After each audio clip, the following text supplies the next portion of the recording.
But yeah, man, we'll get into it. Yeah, season two, fucking hell, what is this? Episode 9 of the Over the Hill podcast. And I've got an old long time friend on the podcast, someone who I haven't seen in far too long. Seems to be the case a lot with some of these episodes.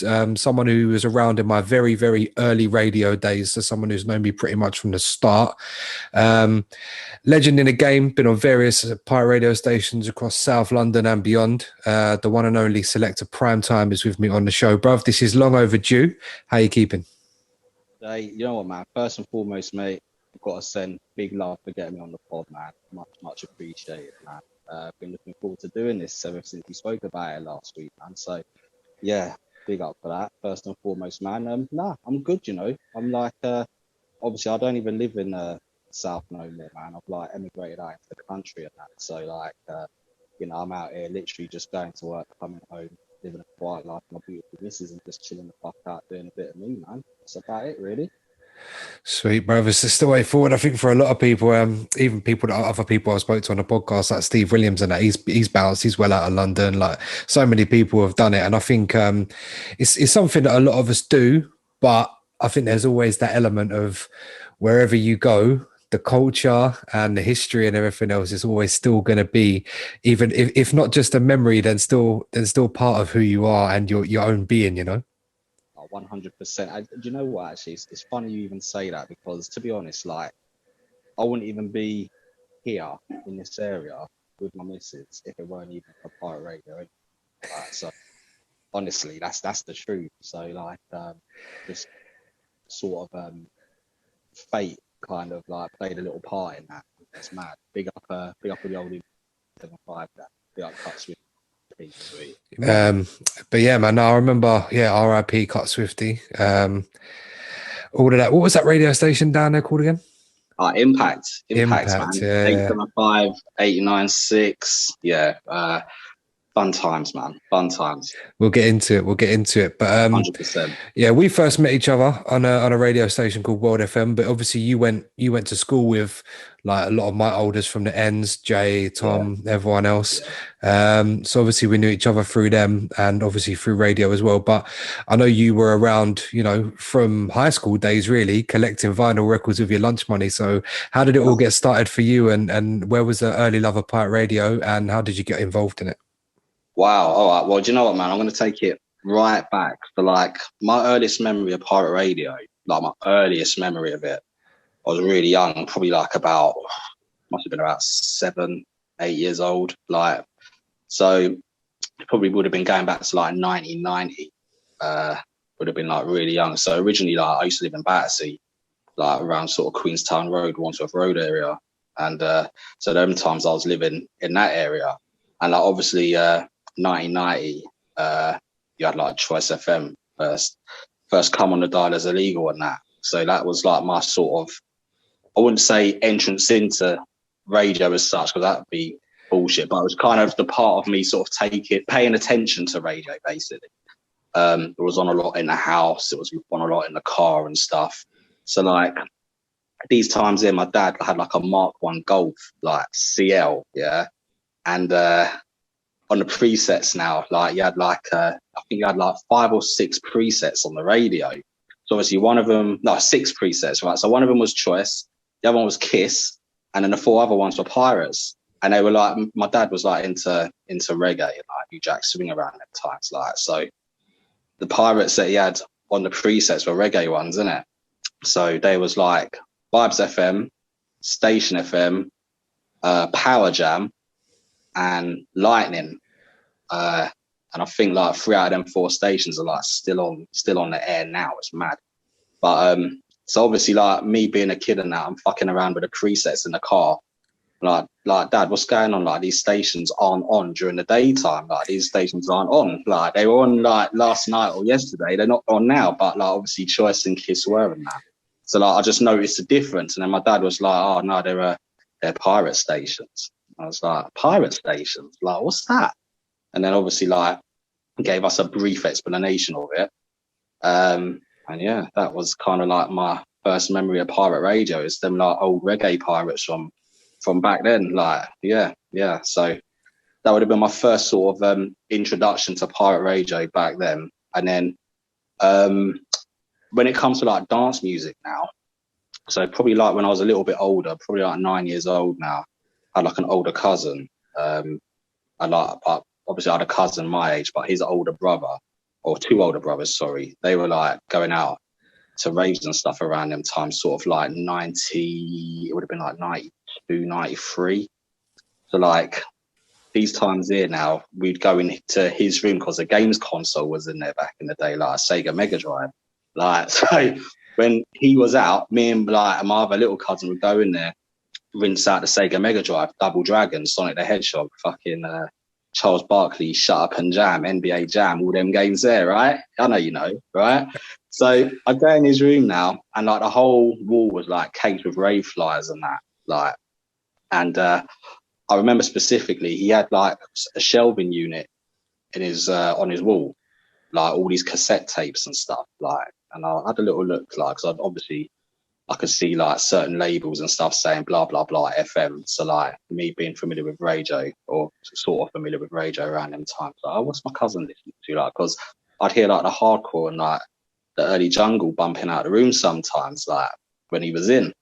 So still these tapes like Cool FM 945, like Don FM 1057. Like, what the fuck is this? Like Trance FM 1054. Like, what the fuck's all this shit? I don't know about these radio stations now. So like made a little mental note of it.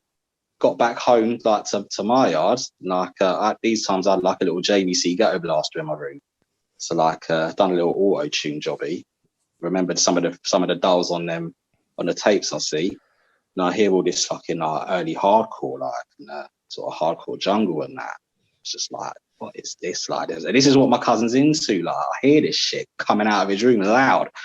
And yeah, I was feeling it from that age there. So when it comes to dance music, yeah, my first love would have been like sort of like 92, 93 hardcore. And then obviously that progressed into jungle later on.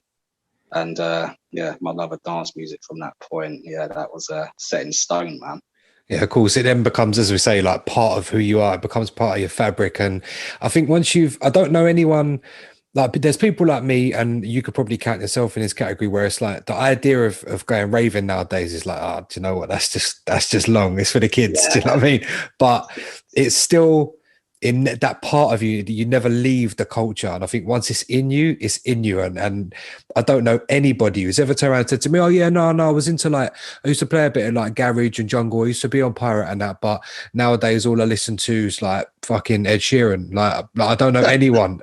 Like people might listen to that, but at the end of the day, they're still going to go back to listening to that old garage sets, the old jungle sets, the old house sets. Like once you've got that little bit of like UK dance music culture in you, it is part of who you are. Like there's no escaping it. But obviously, and it transitions, it mutates, and it changes into other things. And obviously, for people like you and me, it transitioned into DJing. So, you know, how did you get started actually mixing? Because do you know what? Actually, Jay Longback said something to me once upon a time about you. He said, Steph is the best DJ I've ever heard who's never owned a pair of Technics.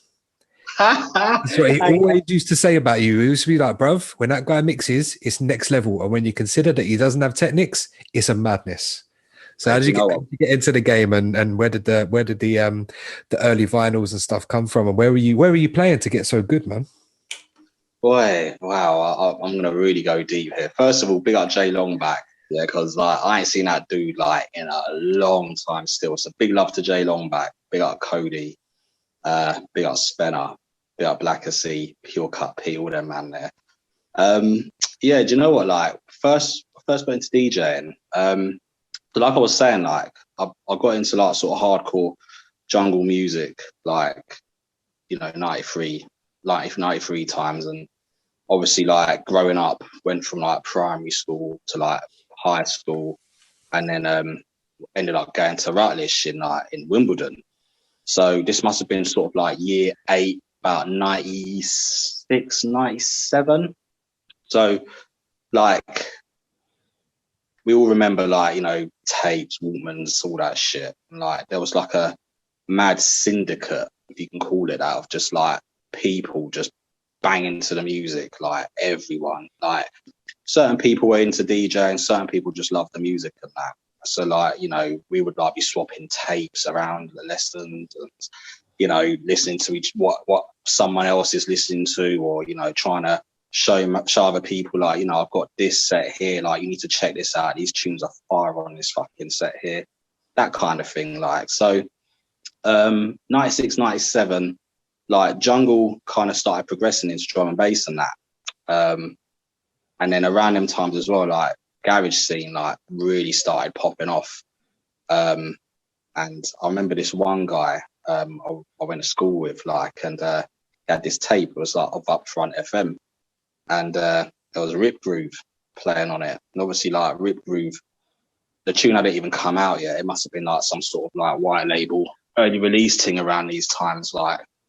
And I remember hearing this tune on his tape, just like, what is this like? Because obviously, like, you know, had that sort of dark side bass line from like sort of jungle, and then obviously you had like the sort of nice sort of bouncy fast-paced garage beat on it, and it was just like, at the time it was just like a fusion of everything that I was into, sort of thing.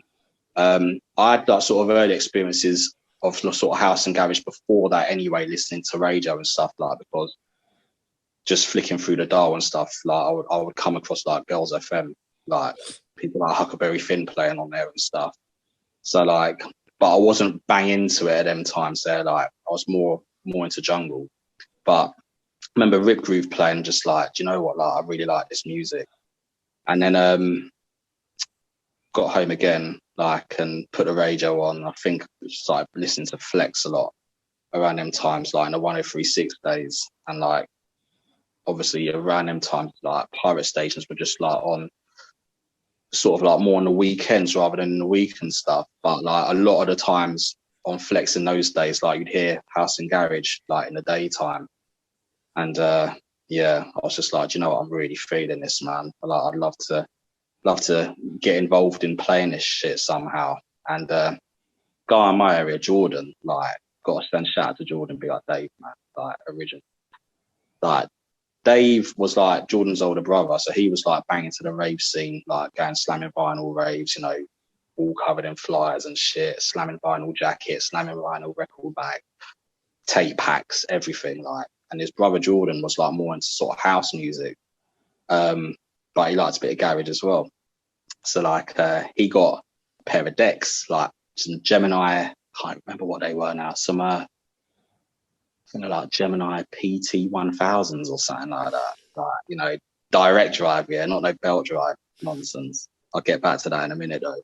But yeah, so he got a pair of decks now. So yeah, around them times, like I said, I must have been like 13, about 1997. So yeah, started buying vinyl around those times there.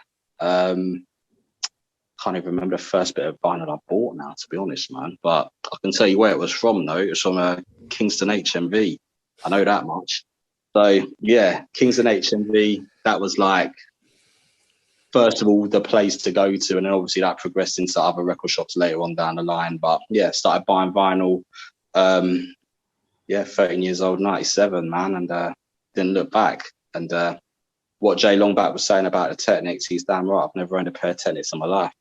And, like, when it comes to sort of like learning how to mix and stuff, it was literally going around to our mate Jordan's house after school, weekends, like, and just sort of learning the ropes on those at first, which, you know, usually you start to mix on belt drives first and then you progress to direct drives. So like, I kind of did it the wrong way around, sort of thing. So like trying to learn it on the direct drive was like a bit of a baptism of fire and stuff, but kind of learned the basics, like sort of around 97, 98 times. And then through going to school and stuff, like we got to sort of like 98 and like everybody was trying to be a DJ, like literally everybody, like it was crazy. Like in my year alone, like it's like every other person was a fucking DJ.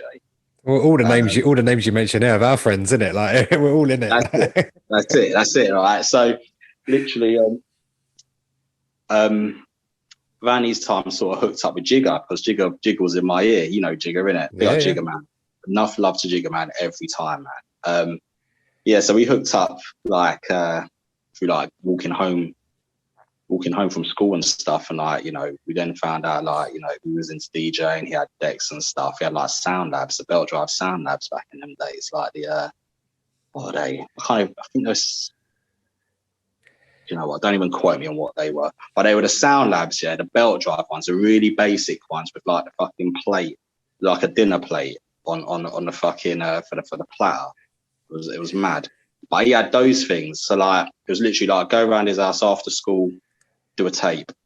And that went on literally for years and years and years and years. Like in the end, like growing up in sort of like Rains Park, Lower Morden, like Jigger's house was like a proper focal point for like a big group of us, like every day around there, playing music, like DJing, just sort of how can I explain it? Just like just practicing your skills basically. And then obviously like it was mad because like every time Jigger got a new set of decks, it would like you go up a level. So from there it went to like cam belt drives. And then from cam belt drives it went to, I then got a pair of Newmarks direct drives, like I think they're called Blue Dogs. They were like, I don't know if you remember them, but they were like literally blue. The decks were blue, like a sort of like a dark blue colour. So I got a pair of those. And then after that, obviously, Jigger got a pair of Technics. So like, you know, Technics being like the ultimate, as it were. We all knew back then those were like the industry standards. Yeah, started cutting our cloth on that. And as Jay Longbat said, man, that's how I became, you know, a decent DJ with no Technics, bro. So how did the progression go into getting on radio? Because you've been on various stations over the years. What was the first station you was on, and do you remember your first shows, early shows in the early days? Oh, bloody do, yeah. So yeah, man. So like, wow. So very first station I won on was Flight 1015. About 98, 99 around them times. So I was like still at school. I was 15. And it was one of them ones like I went on with another guy I went to school with. He was in my year, Richie P. Big up Richie P. And it was his sister who like knew someone who knew someone who knew someone. One of them ones. Like, yeah, I know someone who knows someone who knows someone who plays a set on Flight. Like, do you two want to go on there? Yeah. You know, hungry, fucking eager 15-year-olds, like, you know, mad about pirate radio. Yeah, let's do it, man. Let's do it. Fucking Sunday morning, 6 to 8. Yeah. Straight up. Right. So like I remember it, like it was like sort of middle of summer. And must have got up at like 4:30 in the fucking morning, like getting records together and shit. Like and got picked up from my mum and dad's house. Drove down to the studio. Around these times their studio was in like Dodden Estate and Battersea. So yeah, went in there, went to this like Dutty flat, played the set. Like that was the first set. It was just a moody guy in there. Like I think he was just literally just sitting in there. So we get in the studio, right? And literally we go in the studio. In the room, we had like decks, obviously the mixer, you had like a load of vinyl underneath. And the only other thing I remember being in the room was like a TV and a chair. Like, and the guy running the flat literally just sat on this chair and he was either watching TV or like playing a games console or something while we were doing a set. Two like 15-year-old kids, like just 6 in the fucking morning on a Sunday. Like that was my first set on pirate radio. So yeah, sort of 98, 99 times. And then after that, didn't do that set for very long for obvious reasons. But was my sort of foot through the door, as it were. And then after that, didn't do any more radio, probably till about 2001. And so this come about now through Loved One. I know you know Loved One, innit? Yeah. Old time Loved One. Right, so it was him. It was his dad, actually. His dad worked with like 3 dudes who were MCs. And they played on Supreme. Yeah, like, you know, what is S Dance today, right? Yep. And so like the way I had it explained to me was like there's 3 MCs, but they didn't have no DJs. So I was thinking to myself, how the fuck are these lot playing a set on the radio with no fucking DJ? Like, anyway, And loved one's dad was like, look, do you two want to jump on it? Like, I was telling him about you two, like, so do you guys want to go on with them? So he was just like, yeah, fuck it, let's do it, man. So hooked up with these dudes now. I think we met them somewhere near the studio around them times. Like, I don't even want to say like where the studio was, just in case like they're still there. I'll get to a story. I know I could tell you where they are now if you want, and or where they were when I was on there a couple of years back, but I'll beep it out. But they're just round the corner from Pop in Brixton, or that's where they were, in a little lockup in the back of this estate. I think they might have moved since then, but okay. That, you know, that's all right, because where I had to go to a completely different place. Like, where I had to go to was it was just off Brixton Hill. It was in fucking Compass's house. Like, it was literally in his yard. Like, so we went up there in 2001. I'll touch upon this a little later as well, right? Because I played on Supreme, or S Dance, or whatever. I played on there a few times over the years. And obviously the first time was in 2001, and I didn't go back on there probably till about 2000 and might have been 2006. Yeah, because I remember we were knocking about together at them times, and I remember you and Joe going up there to do shows around that time. But for anyone who don't know, Supreme actually, like, it's mad that it's called S Dance now. It's still a lot of the same people involved in it, but for people who don't know, obviously So Solid are heavily associated with Delight, but they're also a massive part of Supreme. Oxide and Neutrino came from Supreme. Like, 961 was a big, I mean, it's still all credit to the guys, Compass and everyone else, like, for keeping it on, and the signal's always good, like the sound quality is always very good. I had a really good time when I used to be on there about 5 or 6 years ago. But yeah, man, like, for back in the day, that was a massive station, bruv. Oh, it was huge, man. It was huge. You're absolutely right. Big love to Compass every time. Proper South London OG. Got a lot of love for Compass, man. Big up Compass, big up Patrick G. Definitely. Yeah, like, obviously around them times, as you said, like, Supreme was like got quite a bit of notoriety because of various names that come through it.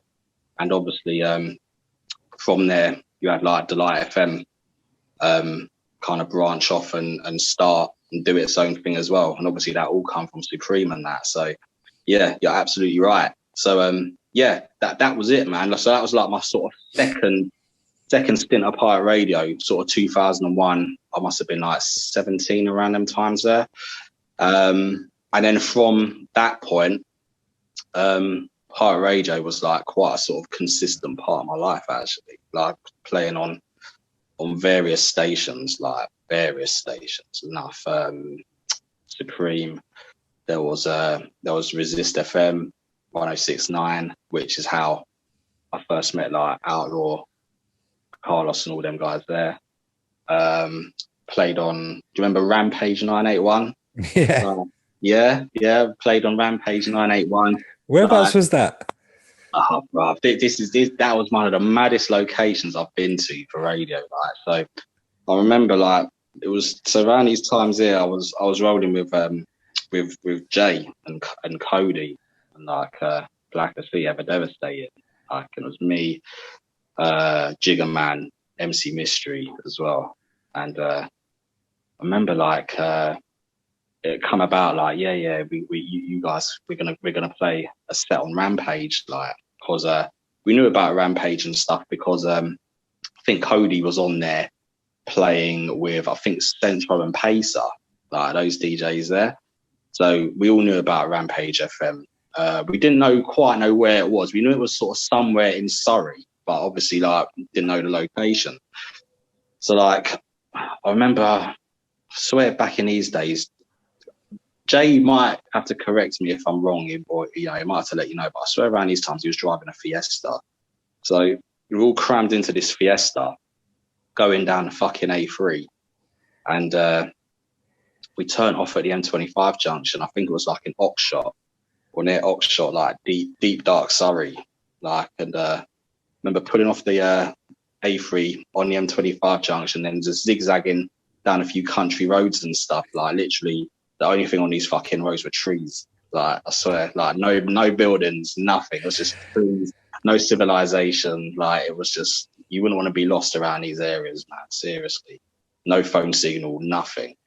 And pulled up into some lay-by, and there was like a silver Ford Escort there. And one of the guys that run Rampage was in it. Like this guy called Big Steve or something. Proper safe guy though. But big up Big Steve every time. Man was big still. And I jumped into his car now, right? And then zigzagging down more country lanes. And then we put up into this like sort of dirt road. Just like, what the fuck? What is going on here, man? Some pagan location. So like go down this dirt road now. And then there was a goat standing there, like literally a goat with a belt around his neck, like just screw facing you as you drove past it. It's just like, what the fuck is this? This is madness. And then we pulled into some like sort of farmland, and there was like a barn with like bales of hay in it, like some broke down tractor. And then there were 2 porter cabins like on top of each other. And that's where the studio was, mate. It was in there. You know. Madness, like 2 broke down porter cabins, like they come out of like, you know, Syria or Baghdad or something, like proper broke down porter cabin. Go in the porter cabin, decks and whatnot in there. That was it, brother. Yeah, crazy. Jeez. See, I've been to a few stations that are like, you go there and you just think to yourself, this is ghetto. Like even when it was like S Dance, the little part of this estate where it was located, like going there at 10 o'clock on a Tuesday night, because it's the Tuesday night 10 till midnight, and it's like even that it like I'm from Ends, innit? I know the area. Like it's not. I was like born and raised in South Hills, Wandsworth. Like I lived in Brixton for a time. Do you know what I mean? Like I've always been around Battersea. Like the area don't bother me. Sorry, Jay. Sorry, mate. Your sound cut out there as you were talking, man.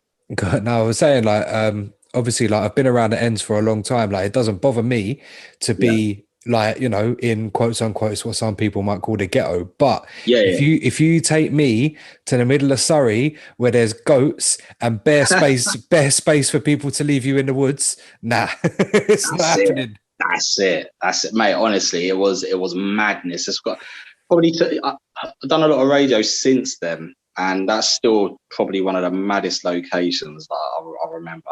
It was crazy, man. So what happened? What happened in the game after that? Because I know, was you on Resist for long?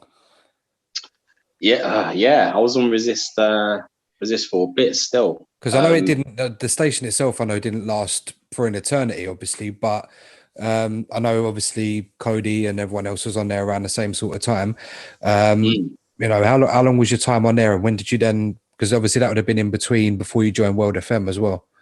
Yeah, so was on Resist. I was actually on Resist before Rampage, man. So like I was on Resist. This must have been like 2002. Yeah, around 2002 times. I was actually on with Cody. Actually, we all playing a set on there together. Me, Cody, Blacker, Jigger, and Mystery. Like, I think we used to do like Wednesday night 8 till 10 on there. Yeah, good times, man. Do you know what? Like, I'll tell you something now, but you might want to just cut this bit out still, right? So, did you hear about how Resist got like locked off? Do you know about that story? I don't know how it stuff. Yeah, so I'll beep out a couple of names and stuff. We can tell the story. I know. Yeah, if we say names, then I'll just put beeps on it because this ain't going to come out till next week, and I can sit and edit it. I've got time, so we could tell the story. But obviously, like the only reason I say about names, it's not because anyone's still got beef, but it's more just like you never know when cases might be pending. Do you know what I mean? That's it. But yeah, I mean, I was going to ask actually about the story because I know you were present when a beef did kick off between, how do we put it, between Resist and another local station. Let's put it that way. Yeah, we'll keep it as that. So, yeah, so basically, play the set now. And for context, like, this is important here. So,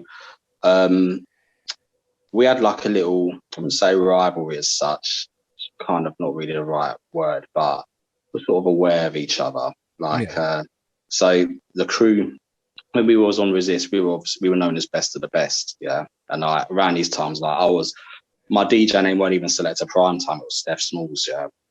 And so like one of the guys that played after us, he was part of a crew that used to play on the other rival station. Right. Yeah. So obviously now your location's compromised, isn't it? People are going to talk, obviously. Yeah. So we did the set, and then we came out.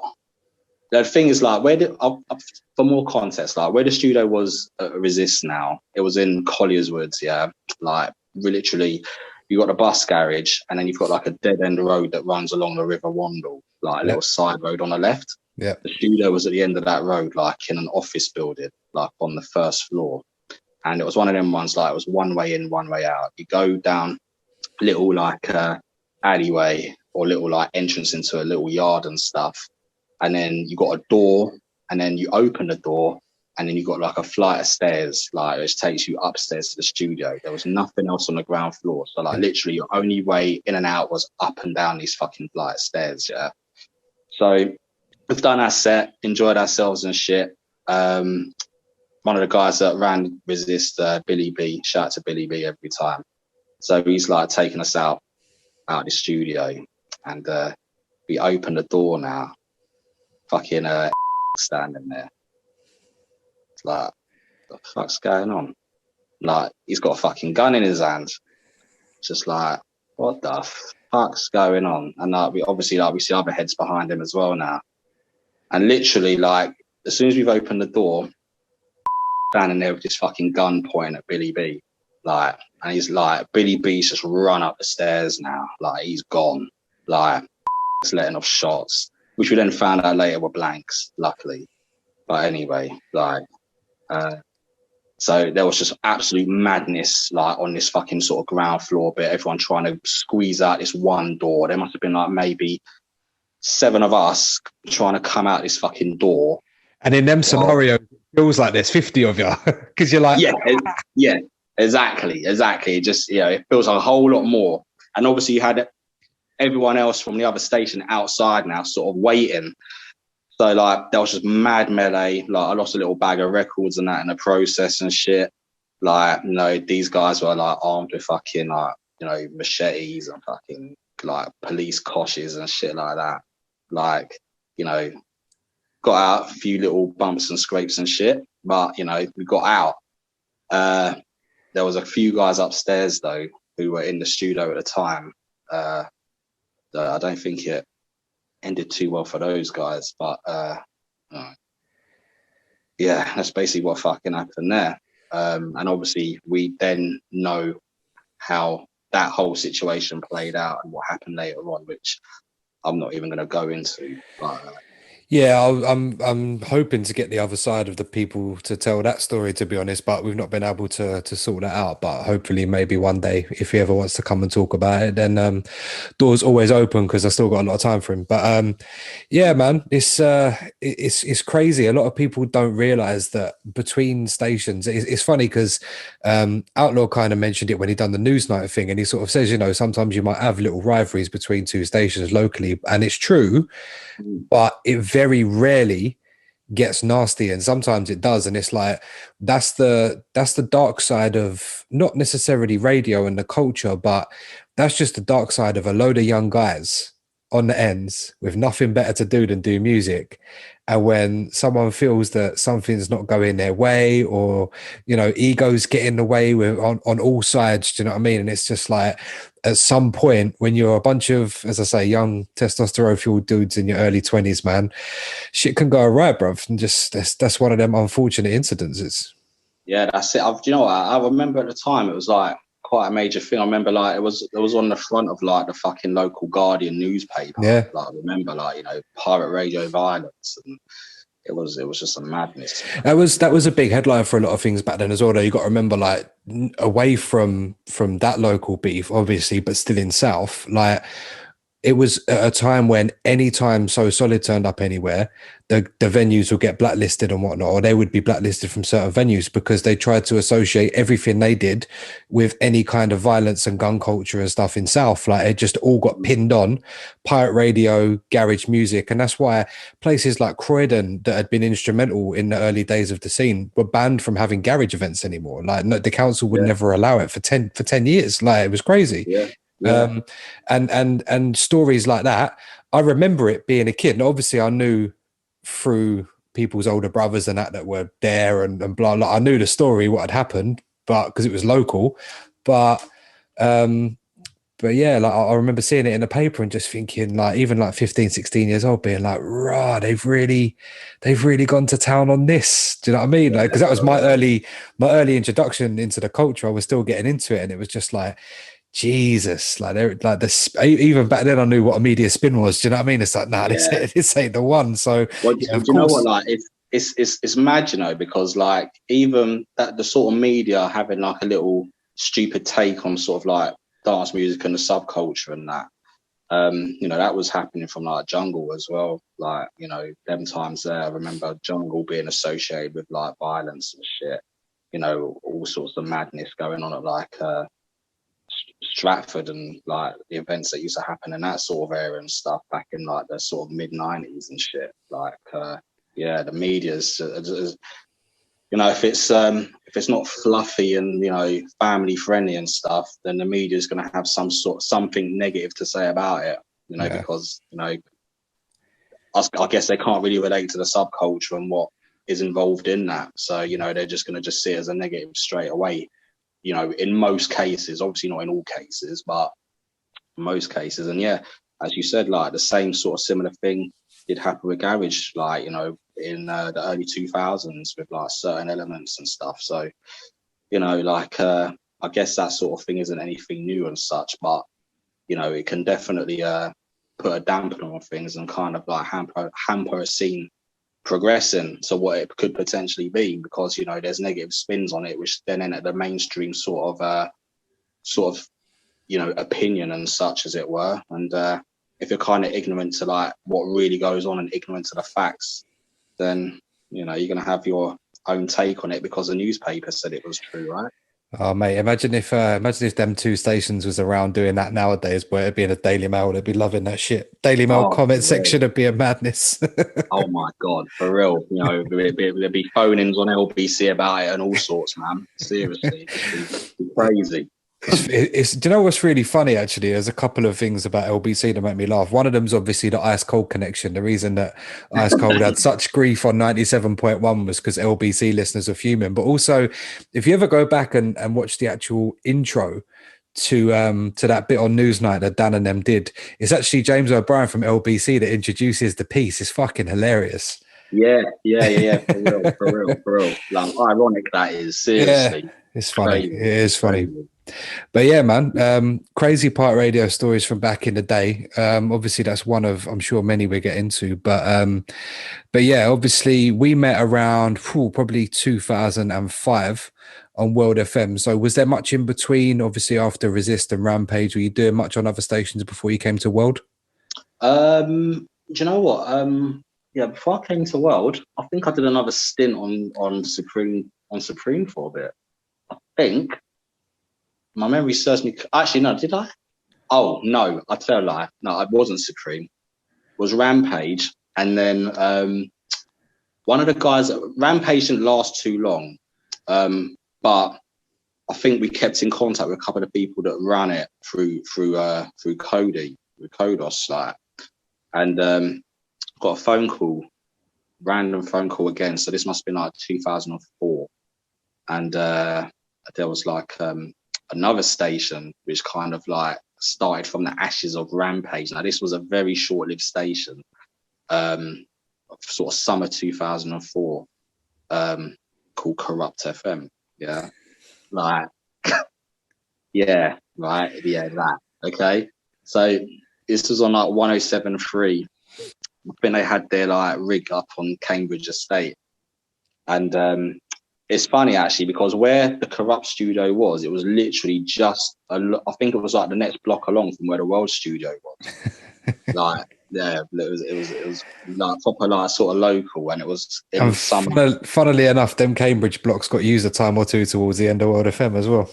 Yeah. I know this. I know. Yeah, I remember that. Those Cambridge blocks over time have been rinsed still. They're shit though. They're shit to use. They're absolutely shit. They're all right. Like if you're happy for your station to cover like Surrey, and like they're okay. But if you want your station to get into London, absolutely no chance, because Roehampton Hill just blocks everything out. Like, And the buildings themselves are like, it's like 14 floors up. I've been up them. Like they're not that big. Do you know what I mean? yeah, that's true. They're not exactly the biggest blocks, do you? Like, nah, And they're that's literally right. like that part of Kingston. Like you've got the big hill in Kingston. You've got the big like Richmond / Roehampton Hill. But then like Cambridge is literally, it's in the dip.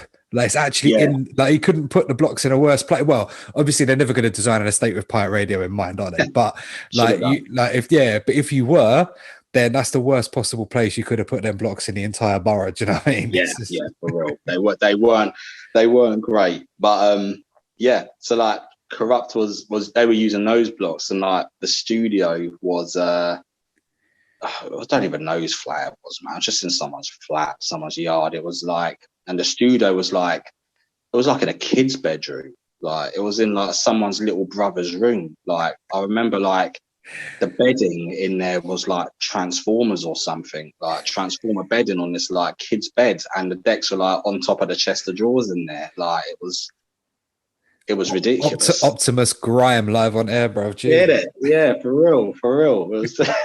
It was, it was madness. Like I only played on there a couple of times because, as I said, the station like it literally lasted like a summer, and that was it. But yeah, it was. I think it was one of the guys that played on there. Obviously, went on to do People Just Do Nothing and that. Yeah, he did. It's me and Eamon had them up on Ice Cold like 10 years ago when it was still just a YouTube series, just before the BBC deal. And I remember that. Yeah, I remember seeing that. And I was talking to I can't remember which one of them it was. It might have even been two of them, but one of the main guys, and he was saying like yeah, no, he's like, yeah, I've done radio and that. Obviously, like, he's like, the Corrupt thing came from, because I was talking to him about like, oh, there was a station in Kingston. He's like, yeah, bro. He's like, I was on it. Like, I was part of that. Like, I was there. And I think he'd been on a couple of other local stations. I think he said he knew certain other man as well. We'll leave it that way. But yeah, he's been around. That's what I said to a few people. Like, me and Henny have had this convo. Like, a lot of people hate him, and I know Killer's obviously furious about it all and everything else, and reckons he's going to take legal action and whatnot. Like, and he hates me and Outlaw for something that we're supposed to have said. But anyway, I hear that. But I know, like, I've lost my train of thought. But yeah, that's what I was saying to Henny. I was saying to him, like, they haven't really bitten the culture, because a lot of people were seeing, like, specifically the main dons are just like, a couple white dons coming along taking the piss out. It's like, no, it's not that, because they've been around it from day. Like, if you actually talk to them, like, they've been around. Do you know what I mean? That's it. A lot of people don't realize that either. Like, they think it's just a parody of Power Block Dreams, but no, these guys have actually been around it as well. So there is a bit of context behind it all. It's not just complete piss take. Do you know what I mean? So they wouldn't have been able to have kept the material going with so many of the little nuances and inside jokes that we would all have. Like, they wouldn't have been able to keep that going if they didn't have knowledge of the intricacies of the game, man. It just wouldn't have happened. That's it.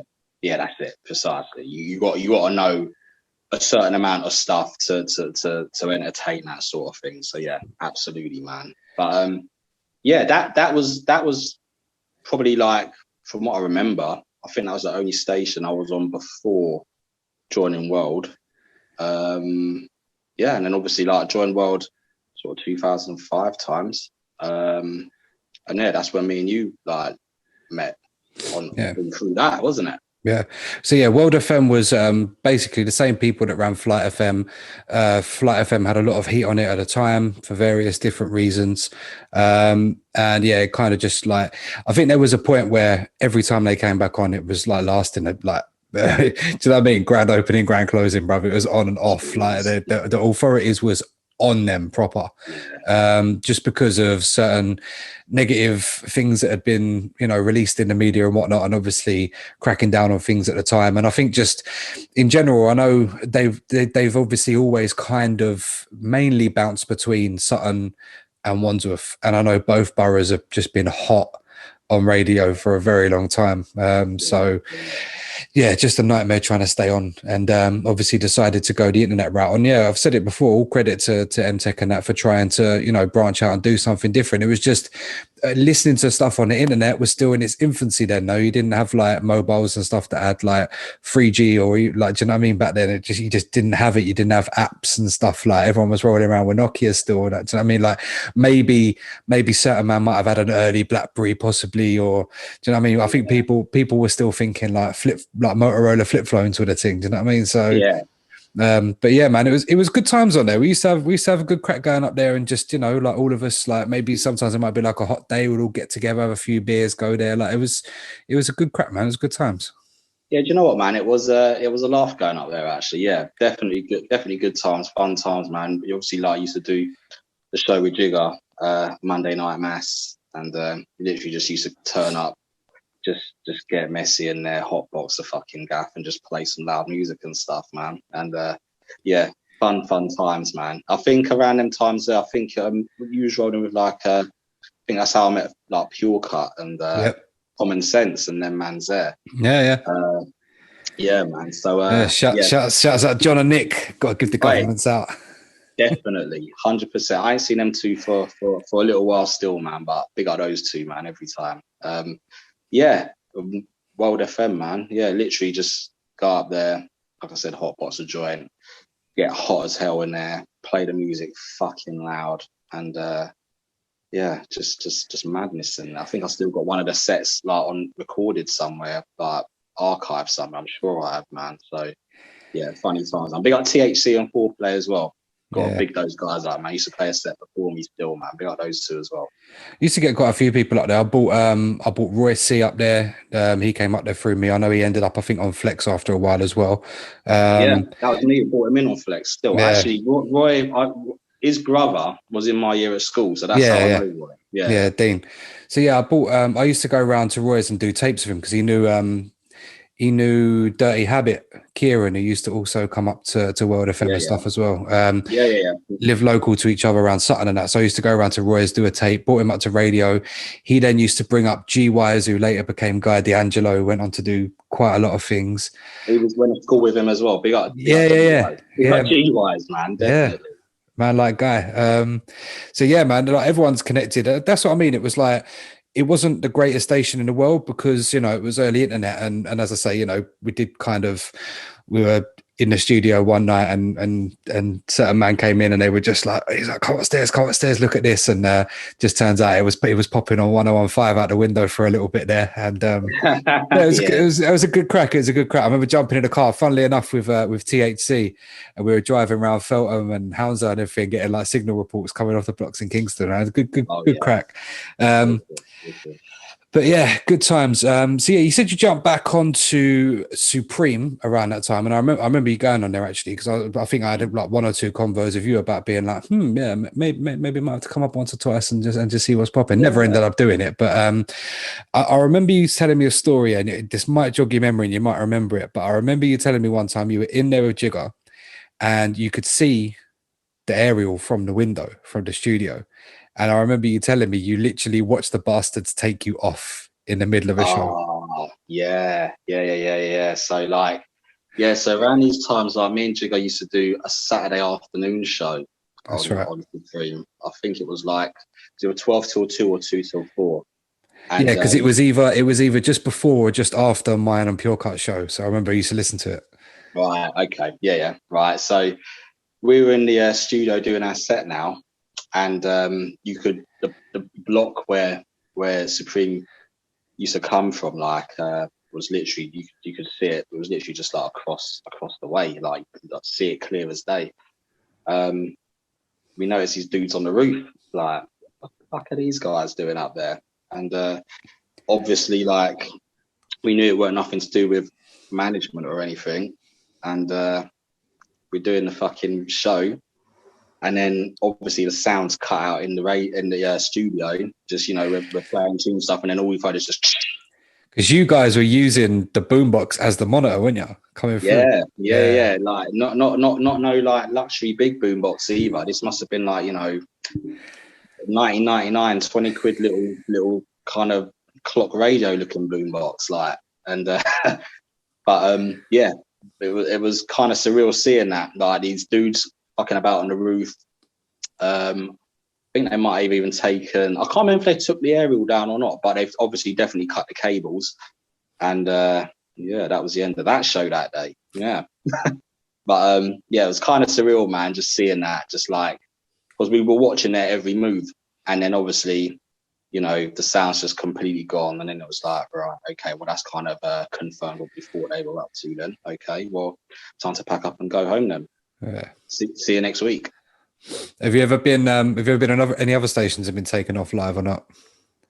Nah, that's probably my only time, actually. I've been kind of fortunate with that, to be fair. I think I wasn't on. No, actually, no. I was gonna say, like, the station wasn't actually taken off. Like, we've had like links drop out and stuff like that.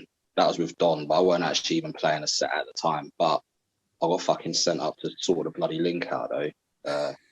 That was interesting. So let's talk about that. Let's talk about the Don comeback, because Outlaw mentioned it on his episode. For anyone who has heard it, season 1, I think it's episode 15 or 16. Go and check out Outlaw. Really, really fun episode, that one. And he said, you know, obviously like the Don FM thing happened and people kind of got back together, and that was obviously around the time, you know, that sort of Supreme was probably around just the in-between time. And then I know you got back involved with that. It was around 2007. How was that for you? What was the procedure like? And you know, how did you get straight involved with the revival of the legendary Don FM? So, you know, with that literally just came through like a random phone call with Outlaw.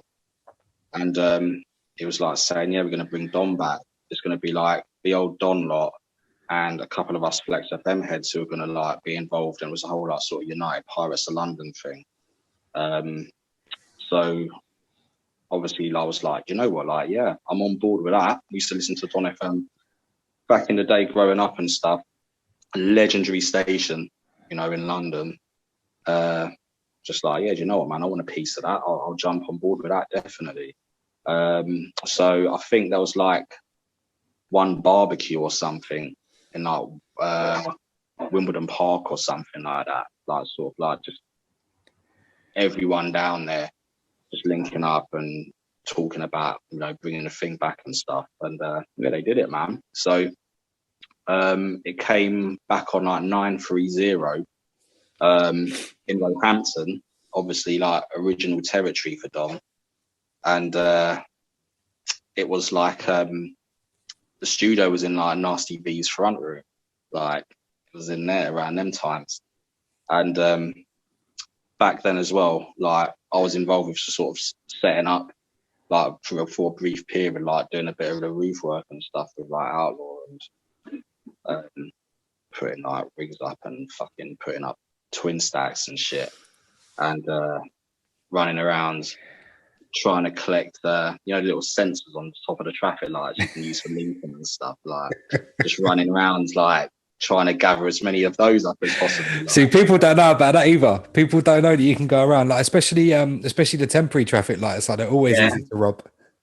Right, I've got a funny story about that, right, actually, just before I touch upon like Don and stuff. So just while we were on Don, sort of like in the early stages when it was up and running, me, Outlaw and DJ Merlin I think we were getting a rig retuned or picking a rig up.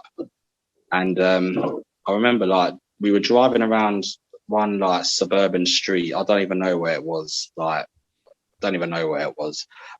was like a residential street. And Merlin was driving like this Renault Megane at the time. And we've come across these temporary traffic lights. And obviously, like, you know, we see the fucking sensors on it and stuff. We were just like, right, we're having those. And we got out of the car. We couldn't fucking get the sensors off. So we ended up just like taking the whole fucking traffic light and like literally Actually, like we've just ended up taking the whole traffic light, and like stuffing it into the back of this fucking Renault Megane. Like it was ridiculous, man. It was like proper comical. If you were like in a house, because like as I said, like this happened on like a residential side street. Like this not. No, this is just like a back street. So if you were like in the house looking out the window at that time, like seeing these fucking idiots trying to stuff this traffic light into the back of this hatchback, like it was just stupidness. And then obviously, eventually we got the traffic light into the back of the car, drove back to Nasty V's house, literally dumped the traffic light in his front room and left his house and drove home. Like, literally. Right. That is some Laurel and Hardy pirate radio bullshit right there. Jesus. I don't think I've heard a story stupider than that on this show, and I've listened to a few people. Honestly, it's one of the funniest things I think I've ever done involving radio. Honestly, it was ridiculous. I know Outlaw might obviously remember that as well, but that was some bullshit. That was some bullshit. Seriously. All that to get the censors, boy. Just for the links, Jesus. Well, they couldn't. Honestly, like, we're trying to get his censors off for like a little while, and they just weren't budging. So we just like, fuck it, we'll just take the traffic light. And like me and Outlaw literally stuffed this traffic light into the back of this Renault Megane. I don't even know how it fit in there, but we got it to fit in there somehow. And literally just dumped it in Vernon's front room and drove home. Yeah, see you later.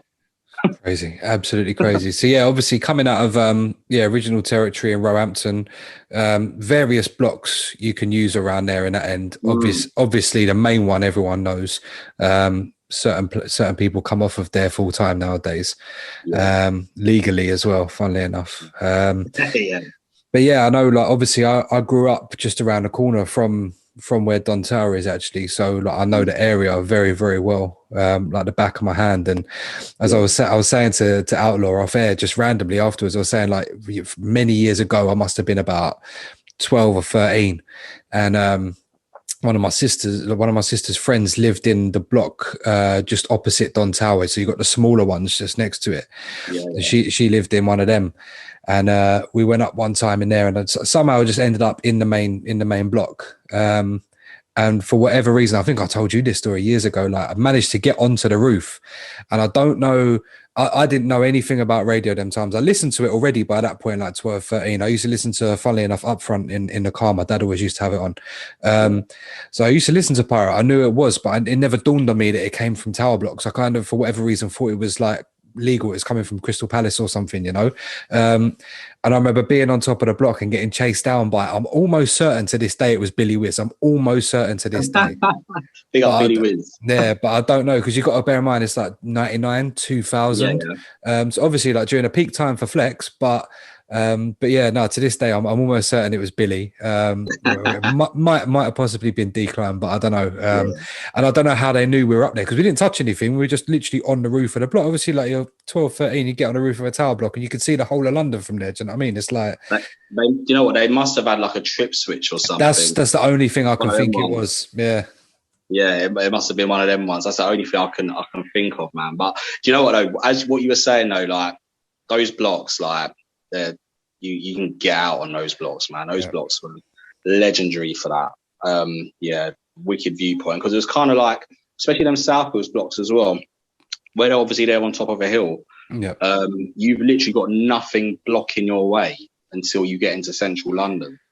So you've just got clear line of sight all the way into central London, where you start hitting all them skyscrapers and that, like in the city and stuff. So to cover London from those blocks, man, you're gonna be putting out some coverage, man. We don't even need to like use that much power either. No. And also back the other way out into Surrey as well. It's funny because it's like what I was saying about, if you were to design an estate and a set of blocks in a worse place, it would be Cambridge Estate in Kingston. Like if you were going to go to an area and design, but what's the best place to put an estate for radio? Nah, that's the worst place. But what they done in Southfields was they just happened to build a shitload of tower blocks on top of a massive hill. And then if they weren't no good, you had Roehampton half a mile down the road, and there's about 50 blocks on that. Well, probably even more than that. That estate, the whole of Roehampton's an estate. And it's like every block there, they're not very big, but they're on top of a fucking massive hill. So whatever you do, you're getting out. Well, do you know what, like, it's those blocks. So the Don, I'll tell you another story in a minute. Actually, you know, you asked me about the stations I played on before World FM. I've actually missed one out, so I'll come back to that in a minute because it involves the blocks in Wandsworth actually. But going back to Don quickly, so the blocks Don were using, those were on those Alton Estate blocks, and it was like, you know, on right at the top of Roehampton Hill, you've got like when you're going into Roehampton off the A3, you've got like the 3 blocks on the left-hand side, like at the top of the hill. We were using like the tallest block on that part of the estate. And like, I remember being up there, like, and the view was just ridiculous. Like obviously you could see clear into central London one way. You look the other way, you can see like Trellick Tower, like the fucking gasworks in Southall. And then you kind of look in another direction, and literally you can see Heathrow Airport, like the planes sort of landing and taking off and stuff. Like, it was just crazy. And like those blocks, as you said, they're not like the tallest blocks, but because they're on top of like a fat hill, like you can get out crazy from around there, man. Actually, when they moved it onto 1042, I lived in Camden at the time, and I lived quite on top of a hill anyway. So if you go up York Way, there's an estate there at the top of Market Road. A lot of people know it because Itch FM used to come from there. So, and then round the back of there's another 2 blocks, and I basically lived at the bottom of them 2 blocks in the flats just there, and I could actually pick up Don in Camden, which I know, obviously from being around there and from speaking to certain Don man about it, that was where a big problem came with them and the Turks that were in North at the time as well, because it was clearly like, you wouldn't think that with, you know, on about 150 watts you probably wouldn't be hitting Camden and hitting Tottenham, but it was like, it actually was from Hampton, it was. Yeah, do you know what, like that Turkish station, it's funny you mention that because you remember like the Who's Lot forum back in the day? Of course, bro, of course. Right, so there was one guy on there,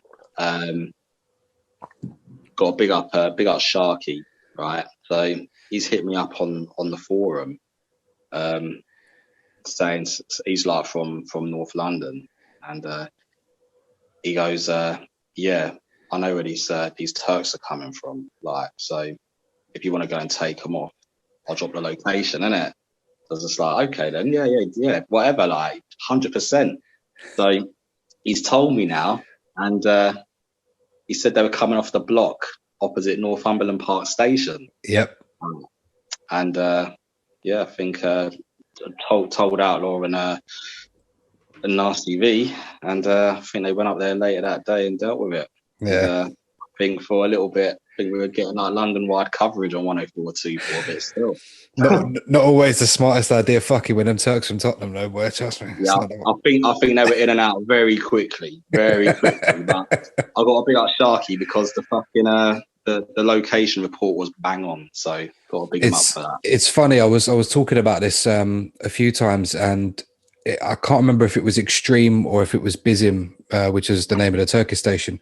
They were using that same block, and it was funny because they did a live broadcast on like radio, might have been BBC London or Radio 3 or something. You've probably heard the recording of when they raided the radio station, and they were expecting to bust in and find a studio. But what they found is an old studio and a couple of cables and stuff like that. They cleared out of there. They were still rolling in the background. Yeah. So you can hear where they've obviously got in there with a radio thinking, oh yeah, we'll take it off and we'll be able to hear the, do you know what I mean? Yeah. They're still playing, but then they're just like, oh yeah, I can't remember if it's called Kenneth Robbins' house or something like that. It's got like a bait like name for this block in Northumberland Park. And I ain't baiting up anyone's location because everyone knows these blocks. Like anyone who knows radio knows this block. So I know like they were like, oh yeah, well, we know the transmitter's located at such and such a block, and we're going to go there and take that off. And I'm like, you dickhead, that'll be back on tomorrow morning. Like, you giving it to Charlie Big Potatoes, like, yeah, we're going to go raid this station live, and it's just like, yeah. DTI ended up with egg on their face massively. I wish I had a copy of the recording because it's just fucking hilarious. But yeah, so I like to hear that. Don FM obviously morphed into Flex, but you said you had another station in between all of that you missed out. Yeah. Right. So I've totally forgot about this, but just while you're mentioning like the blocks and sort of Southfields, like and Wandsworth area and stuff, I've got to drop this one in. So around sort of 2000 and it was 2005 again. Obviously before Don and stuff, like Outlaw and Billy B and Carlos, I think they ran another station briefly called Dance UK on 107.6. Yep.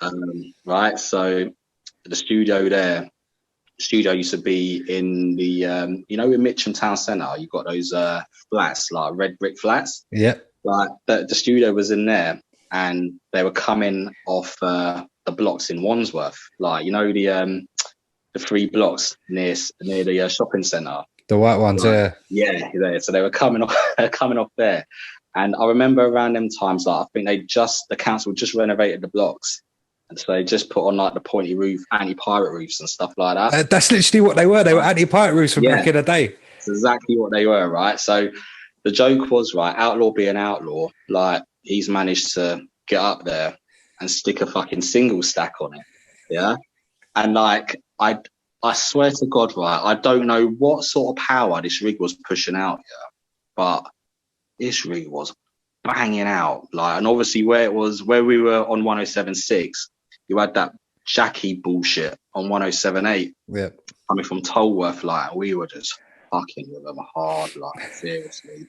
I think this is why Dance UK wasn't, like, very sort of, didn't have longevity, because, like, Jackie were not happy, man. Seriously.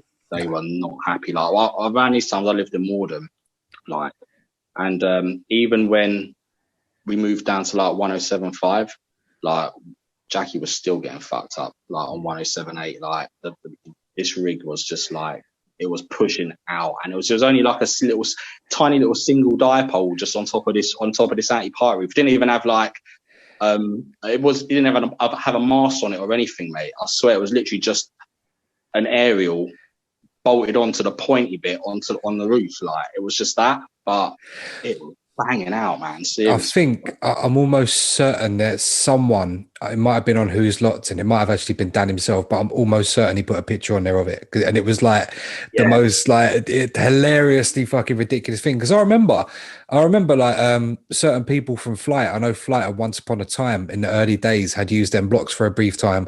I know obviously like Flex have probably done it, a few others, but I remember someone for Flight saying to me, they were like, bruv, the reason they put them pointy things on top of there is because of the pirates. Like, Wandsworth hates the pirates, bruv, because the other block there, obviously Sudbury, like that's been battered to death as well. Because I know obviously I've been trying to get them on the podcast, but because one of them lives in America, it's a nightmare. But the guys that used to run Team Rage, the brothers Sean and Cole, I know that they were using that for a while when they were doing Rage FM and stuff like that. So like they told me stories about them blocks from like the early 90s, and I think Trance were coming from down there as well. So yeah, Wandsworth's just been absolutely battered for pirate, man. So it's no surprise about the vendetta. But so going back to Wandsworth, Don FM. Obviously, Dan kind of explained it on his episode, without going into too many details, ends up splitting off, and Flex FM comes back.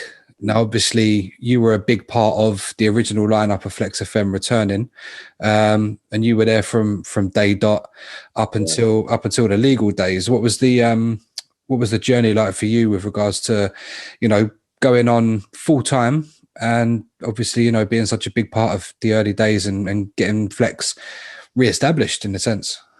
Yeah, man. So like, the early days of Flex. So like, obviously after, like you said, Don ceased, as it were, and then split off and stuff.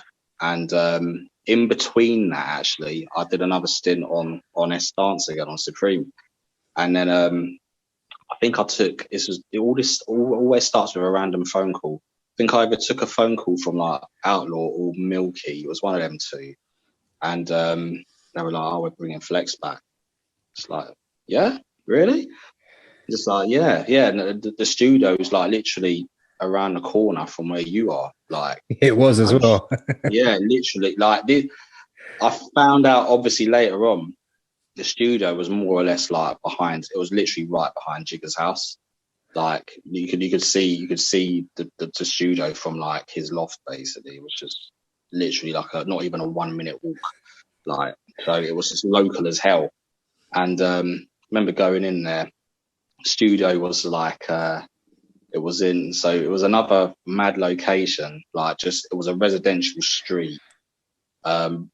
Just literally just average suburban residential street. You'd be in this road, you would never think anything like that was going on. No, you wouldn't have known at all. Even though, like, looking back at like, if me and you were walking down the street now, say we're walking to your yard, and we saw two dons with a record bag go into an alleyway and go into a shed, we'd be like, right, that's a pirate studio. But anybody else who's never been, and that's what I say about being ingrained in the culture, like anyone else who's never been, they would never in a million years have known that's what was in that garden. Yeah, 100%. The average person wouldn't have a clue what was going on. And I think that's probably why that studio lasted. It lasted quite a bit of time, actually. Yeah. That studio was probably there for like, I'd probably say a couple years, 2 years, something like that. Yeah, which obviously, like, in pirate radio terms, it's quite a long time still, because obviously, like, with pirate radio, you tend to move studio quite a bit at times. But that one there, that actually lasted quite a while for it being in such a kind of hot, overlooked location, as it were. But to be fair, like, the measures that were sort of in place to make sure people weren't moving hot, I think that probably added to like the sort of longevity of that location, actually. So like, basically the studio was in a garage round the back of someone's house, and there was like a gate, like a sort of like a gate with like a key lock, code lock. You put in the code, the gate will open, and then you walk down this little alleyway into the garage, and then like you ring the bell. Obviously, like, garage was fully soundproofed out. It's in a couple of documentaries. I think it's in Stay Sailing. It's in another one as well that Dan and those guys were in. And you go, like, mate, just I went down there a couple of times in the very early, like, 942 days when it first come back on. I went down there with Billy Wiz a couple of times, and with Soul, and obviously Mr. E. Like, just that fucking, mate, even the size of the bolts on the door was just like you were never getting through that door, bro. Never. No way. No, you were not getting through that door. That door was crazy. That was a crazy door, man. And this is what I'm saying about the measures that were kind of put in place. Like, they made that location work. Like, you couldn't hear anything from outside. It was a quiet residential back street. You couldn't hear any noise from outside. Like, you couldn't hear any music. Couldn't hear anything. Even when that street was like quietest in the dead of night, every average people are like in bed or whatever. You couldn't hear anything that was going on inside that garage. So it's pretty good with that. The security measures in place with that bloody big ass door. Like, you're not going to get any unexpected visitors dropping in and then popping into the studio unexpectedly. Like, it just was not going to happen. But yeah, that's some good times in that studio, man. That's some good times in that studio. It was mad, actually, because like around them times, so like my first time I played on there it was actually the test transmission on 942. Like, it was like the first bloody live DJ to bloody play on there. And then obviously from 942, moved to 997. And the sets I was doing, so originally I was doing a Saturday afternoon set with Jigger. I think it was like 4 till 6. And then I started doing shows on there with Loved One. No, actually, no, tell a lie. I started doing shows on there on my own which I think was Wednesday night 10 to 12, and then it moved to 8 to 10, and then 6 to 8. So I'm kind of sort of going down earlier into earlier slots down the timetable as time goes on. And then started doing a Wednesday 4 till 6 show, Connoisseur Connection with DJ Loveone. So we started doing that show for a little bit. And then I was doing that show with Loveone for quite a few years, actually. Probably like sort of 2011 up until maybe 2015, I think. And so around 2015, I had to stop doing the radio thing because just work commitments and stuff. Like I couldn't commit to doing the time slot anymore. So I had to lock it off for 6 months. And then after 6 months, I came back on there. But this time I was doing a show on my own. So this must have been probably like would have been either late 2015 or early 2016. And I started doing a Wednesday afternoon 2 till 4 show. That was on my own. And usually like I'd have my missus come down and keep my company around them times as well, like in the studio and stuff, man. And that show in particular, I've got to say, that Wednesday 2 till 4 show, man, out of all the radio shows that I've done, that show there will always have like a little special place. I've had the most fun doing that show. I think it was sort of like probably the first sort of time I took proper ownership of the show, where I didn't really like, wouldn't say like, me saying like I didn't give a fuck, it would be the wrong thing to say. That's not true. But it was kind of like, I'm just going to go down to radio, play what the fuck I want to play, fuck everything else. Like, I'm just going to go down there and play the music that I like and tell people about what I'm playing. Like, and if people like it, cool. People don't like it, whatever, I don't care. I'm just going to have some fun in there. Like, and that was like quite a nice little period, man. I'd like a nice little core group of regular listeners. Like, a lot of people seem to enjoy what I was playing and what I was doing. Had some DJ work and stuff come through it and stuff. Ended up like headlining like an event in Denmark, in Copenhagen. Ended up headlining a garage event out there through doing that radio show in particular. And yeah, man, it was a good time. And obviously also around them sort of times there, we had like EJB01 come on to do the slot after me, like 4 till 6 on a Wednesday. So like that whole sort of Wednesday afternoon, if you were like into house and garage, like that Wednesday afternoon, me and EJB01, we had you covered basically, like seriously, like, and play some fucking nice sets on there, man. Some really nice sets. I had some fun times in there, like, yeah, good times, man, good times. So obviously we kind of touched on it at the start of the show. You were on another station down in Crawley in them in between times as well, like obviously during the flex times, and obviously there's a lot of crossover between this particular station and the flex lot as well. So yeah, what was the deal with pirate radio in the in the Shires of Crawley? The Shires, yeah, man. So like basically how that came about, that actually come about a little bit earlier. So that first come about in 2007. It was through Outlaw and Milky again, just random conversation. They were like, look, we're going down to some station down in Crawley, like, do you want to just tag along? Like, just pop down there and just play a little something, see what's going on down there. So it's like, yeah, man, fuck it, let's do it. So jumped in a car, drove down to Crawley, and there was a station called Fresh FM, which was on 87.7, which then obviously later went on to become Impact 875. And yeah, that's how it come about. So I did a couple of sets on Fresh back in 2007.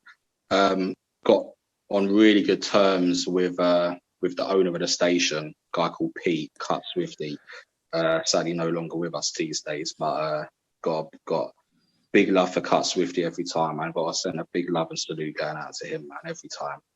And then I stopped doing fresh around 2007. Done like a few little local events in the Crawley area for it as well. And then around 2000 and I think it's 2009, I think, me and Pete obviously kept in contact. Had another phone call with him, and then me and Jigger ended up doing like a once a month on a Sunday show on Impact. So we were coming down to Crawley from London, and we were doing a show on Impact on like the sort of last Sunday of the month, like Sunday 8 till 10. And yeah, that's how I ended up doing Impact. And then kind of like around those times there, I met my missus, and eventually like actually moved out of London to the area. And yeah, I've been obviously down here ever since. And then whilst I was in my early days down, relocating down here, Impact was still on. So I ended up doing like a regular slot on Impact on a Sunday, and like doing like tons of like cover slots and whatnot as well. Like, so yeah, man, that's how Impact come about. Another little mad little story I've got to tell you about Impact actually. So down in the Shires down here, as it were, like there's not really many like decent locations to put a rig up. Yeah. Like, you know, there ain't no tower blocks around here. And the ones that are here are just like, you know, they're pointless little things. Like they're not like massive 20-story things like what we get in London. So like one of the studio locations was in an area of Crawley called Broadfield. Like, and Broadfield is like, it's hood, but it's country hood. Like, you know, so it's not hood like, you know. But I told you that they're the areas that scare me more. They're the areas that worry me more. Well, do you know what? Like, I'm not even gonna lie. Like, you know, you wouldn't want to be walking around Broadfield late at night because you'll probably see some spooky ass shit. But like, one of the studios was like around there, still like country hood, like bandit country, and where the studio was, it was like in this industrial estate, and across the road from it was a Morrison supermarket. Yeah, like, and there was a phone mast on top of the fucking supermarket. So I've turned up to do my set one day. I've looked up and there's a fucking twin stack on top of a fucking Morrison supermarket. Like, what the fuck is this? Like, what the fuck? I had to ring my missus and tell her, like, babe, they put the fucking aerial on top of the Morrison supermarket. Like, you're not gonna believe it. There's some like raggedy ass, rickety looking twin stack up on top of this fucking on top of the supermarket. How the fuck they not like? Where's the manager not like moaning about this shit? Like, but I don't even know how it stayed up there for a while, bruv. Seriously. Like, and then the funniest thing was as well with this twin stack, there was like a cable, right, which came off the Morrison's roof, and it went all the way over the road to the other side of the road. And on the other side of the road, behind the industrial estate, there are these blocks of flats, yeah. And this cable was coming off this roof and going into one of the windows of the flat. Like, must have just been linking or something from there. It was the most stupidest thing I've ever seen, man. Like, the cable and the twin stack weren't there the day before, and now they're both here. Like, and I swear to this day, I think the cable might still be running over the fucking road. Like, the stupidness, man. Right, sometimes you got to do what you got to do to stay on, innit? For real. Well, to be fair, like I said, that little setup, it stayed up there for a while. I was actually surprised. I thought they were going to take that down like straight away, but it stayed up there for a bit. Credit where it's due for fucking ingenuity, I suppose, man. That is one of the craziest places I've ever heard of rig being shoved, is on the roof of a Morrison's, bruv. I've heard some mad ones, like Outlaws told me plenty of stories. Even the fact that he put one on the mast in the middle of the gasworks in Mitcham's hilarious. Like, yeah. But to actually, like, to be coming from top of a supermarket, like, don't get me wrong, like when you go up to Crystal Palace, like a lot of the time the rigs that have always been used in Palace have been on top of the shops, but on massive high ground. But like a Morrison's, that's mainstream, bro. You know what? Like, the funniest thing was, right, what you just said about it all being on high ground and stuff, like, It weren't even on high ground. Like this is just regular, like, you know, there might have been like a little hill, but honestly, it was like, when I say a little hill, you probably get like golf bunkers, which are like sort of higher than the hill where this fucking thing was on, like.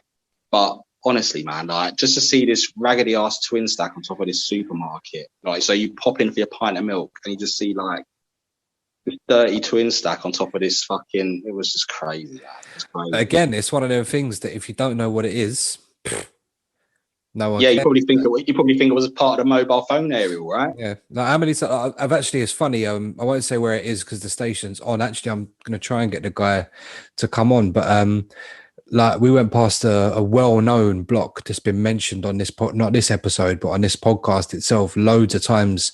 It's a favorite among West London pirates. And we were going around a certain area the other day, me and my missus, and I was like, you see that giant fucking Slim Jim pole up there that's like half leaning off the block? And she went, yeah. And I was like, that's a pirate radio station. She's like, how'd you know? And I was just like, when you know, you know. Yeah. For real. Definitely. Yeah, when you know, man, for sure. Yeah. And I first clocked it because my mum lives close to this block as well. And I remember popping out of my mum's last year sometime, and I remember coming out and you could just literally, like, the blocks are just, they're far enough away that you can see the top, but they're close enough that you can see what it is.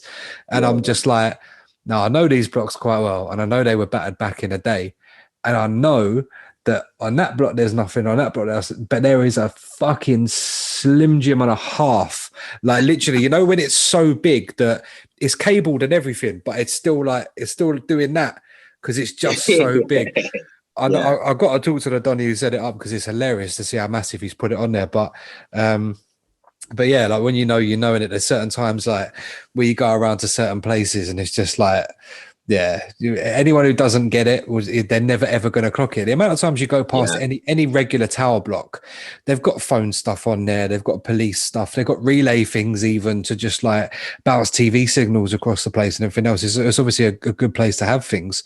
But yeah, so many people have got no idea. Like where my missus lives now, you come out of her flat. I see it this morning. I see it every day when I stay there. Come out of her flat, look across, and literally there's two tower blocks there. There's one just a little bit further down, but the one on the right is the big blue and white one that Outlaw and them man use for flex for a good 3 years. Castlemaine. So yeah, that's it's just there, bruv. Like, and it's just every time I look at it, I'll just always come look outside. And then when you look out the other side of her flat, Surrey Lane, bruv, Dream FM, Flight FM, even Flex FM for a time. Like Power Jam even was coming off there at one point. That's it. Like literally Surrey Lane, bruv, and also like the whole of So Solid grew up there as well. Like it's just the history that we associate with these different things. Like it's just like I remember the first time I met my missus's flatmate. She was like, "Oh, so she said you're from around here," and I just felt like saying, "Yeah, I used to go up on the top of that block outside that window right there." yeah. Do you know what, mate? It's mad because all them little locations you mentioned there. Like I remember, sort of like in early 2000s, like you could get a train from like Clapham Junction into Waterloo. And you could literally like count the twin stacks on the blocks, like, you know, all them blocks there you mentioned, like Sporrell Court, Winstanley Estate, Badrick Court, like York Road, Castlemaine. Badrick's a bad boy one, but Totteridge House, that's a massive block. That block is massive. That block's huge. I know. I'm almost 99% sure we were on there for a piece in probably around about the same time. Flex was just down the road actually, like when Flight was back on and you know doing well on 1017. I know we were up there for a little piece there. So yeah, that gets out, mate. That proper gets out. Yeah. That block's pretty hefty, man. And then you've got like Castlemaine, like what you said as well. Like Flex were using that for a little bit back in the day. Surrey Lane blocks as well. I knew Power Jam used to come off them blocks, and Dream obviously as well. There's a picture of Sub-Zero when he was about 16 on top of Macy House in Surrey Lane, bruv, with a little single stack that they put up on there for Dream FM. Oh yeah. Do you know what? There's another. Now you just mentioned that. I've seen another old Dream picture as well. They used to use the blocks. You know the two massive ass tower blocks in Wandsworth Road. Yeah. Like near the train station. Like I think I've seen pictures off of those blocks as well. Yeah, there's them two. Then there's the two that look just like it, that are just up by the river in Battersea as well. They've been battered. and then you got and then I know that, them mad blocks that you've got like 5 or 6 of them that all look the same. There's a couple in Stockwell Park, and then there's one a little bit further down the road, and there's a couple in Kennerton. They got that mad design to them, like with a little sort of look like Lego blocks, isn't it? Yeah. So I know, I think the ones like Stockwell Park sides, I think Dream used them for a little piece as well. So I think there's a few old pictures floating around of Fiaz and Subs and Swiftly and all them old school Dream FM boys. Like you got mad respect for them lot, man, because they paved the way for a lot of Southwest London stations. Between them and Don, everyone kind of came from there, So as I say, Sub-Zero, like massive part of Flight, as everyone knows, and he was like 15, 16 on the blocks doing Dream, bruv. So big history. But bruv, even to this day, like we went up. We've been out several times recently, and it's just like everywhere I go, I'm just clocking what's got a rig on it, what hasn't. It's like, man, you always notice, innit? And even if you don't catch it the first time, like you're still going to check. Like, okay. Oh yeah, for sure, 100%, man. Every time I come on a train into London and stuff, like from where I am now and stuff, like you get into there's like a certain block up near Palace. I can't remember the name of the block. It's only a little one as well, but it's on top of this massive hill. I swear the block begins with an F, like, or something. Like it's only like a small block, but it's quite a notorious site. Yep. And like you can see it from the train and stuff. You see like little stacks on there sometimes as well. Like, you just know what's going on. Yeah, there's several stations that are coming off Palace at the minute, so I'm not going to say too much, but yeah. No, for real. But it's mad though, like, because every time I come in on the train to London now, like, I kind of feel like I don't see as much of that going on now. Nah, nowhere near. Back in the day, no way. Like, like back in the 2000s, like literally, like I said, you could count the blocks. You could count how many aerials you'd see on blocks and stuff. You'd probably like run out of hands, like in between Clapham Junction and Waterloo. There was like loads of them. It was the same. Like I remember when I joined Fat Beats around 07, 08, and I remember talking to you at the time. It might have even been like on like MSN or whatever. And I was saying, and I remember because we used to like geek out over fucking rigs and stuff. And I'd be like, bruv, I've had to get the bus because there's no trains. I had to get the bus from my yard at the top of that hill in Camden. Bear in mind, on the 2 blocks opposite me, there were 2 rigs. I don't know who was using them. I've got a funny idea who it might be. There was a station that was using 2 or 3 frequencies at the time. And I think it was there because they had a rig on each block. Then you go down into Tottenham, you had like the Turks coming off one of the blocks, you had Subjam coming off another one of the blocks, you had Unknown FM coming off down there, then just up the road in Hornsey you had Origin, then you had fucking I think Rude Awakening might have still been around them times. Passion was definitely up there. True FM was there for a little piece just down the road. A lot of the time they were over Stratford sides, but I know they moved over for a little bit. Various stations, bruv, like all just along that strip. And then, as I say, you get into Enfield and there was a couple more and there was more than one Turkish station. Some of them got out well. And then you'd have random ones. I can't even remember the name of right now that like obviously Playback's 105.6 now, but there was something else that was on there before. And then like Hazard or something. Yeah, something like that. And then you had fucking hell. Loads and loads of different stations. Touch FM obviously was around that side. All them stations around Tottenham. Heat as well. I remember when Heat were coming off one small block in Tottenham, bro, but the aerial was like fucking 50 foot tall. Like it's bigger than most blocks. The block was about 12 stories and it was in Tottenham. So we're exactly on high ground. If anything, it's in a dip. But then the aerial was bigger than the block. I was like, how has he done that? Wow. Do you know what? It's some of those stations you mentioned there, like Unknown, Origin, Touch, like I remember that those ones in particular, they used to bang out. Like I remember around sort of 2007 times, I used to live in Sutton, and like those stations, like all them stations used to bang into Sutton crystal clear, like, and obviously they're all coming from like those sides, what you just said there. So Unknown Studio was in the right next to Muscle Based Gym in Enfield, which was next to Fat Beats and Subjam. Like literally, Fat Beats, Subjam, Unknown FM. I think there was another station there as well. We're all in this little trading estate in Enfield. Like, but I'm talking like literally a stone's throw from the M25, bruv. So they were bare far away and they were still getting out as well as they were. But that's why you mentioned Radio Jackie, that 108 frequency, bruv, Unknown were just getting absolute grief all the time. Same as when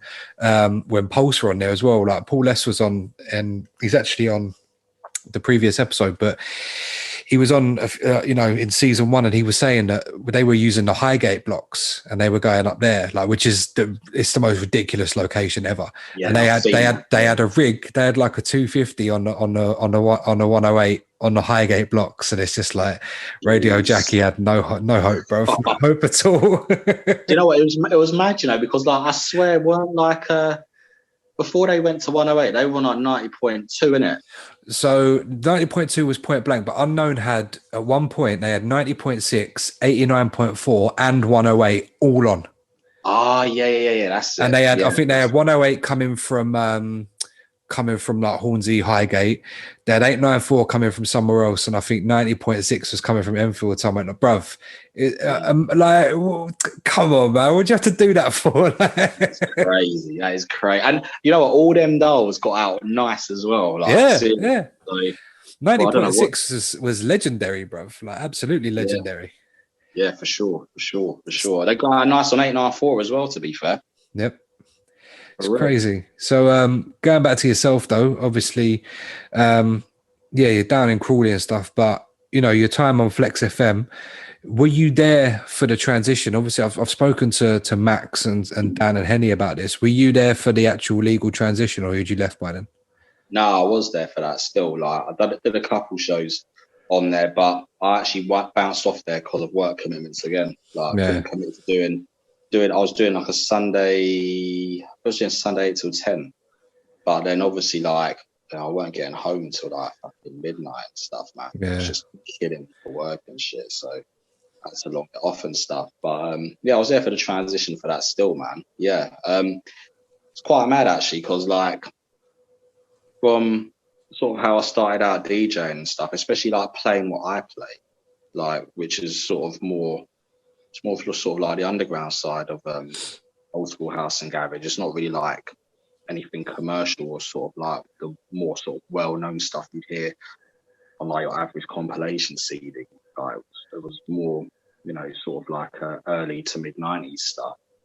So playing what I played and ending up actually doing like a fucking slot on a legal station. Like, I never thought I'd actually end up doing that. It was pretty surreal, actually. Like, obviously, it wasn't the same as like doing pirate radio and that. Yeah, of course. So all the sort of fun elements you had doing pirate radio are no longer there. Doing illegal, but in the same breath, like I said, doing what. How I started out and playing what I played to end up doing the slot on illegal stations, I would never have thought that would happen. So to kind of like have that little notch on the post, as it were, like I can take that. I can take that, man. Definitely. Yeah, no, it's a good look for sure. And yeah, in terms of, it's a long and storied history on pirate, coming roughly 2 decades. For yourself, were there any stations that you never were able to play on that you kind of wished you'd been able to jump on? Because I can name a few for myself, but 100%, man, 100%. There's a lot. There's a lot, man. So, like, I would have loved to have played. So around probably like sort of late 90s, I probably would have loved to, looking back now, obviously, I probably would have loved to play the slot on Ice FM.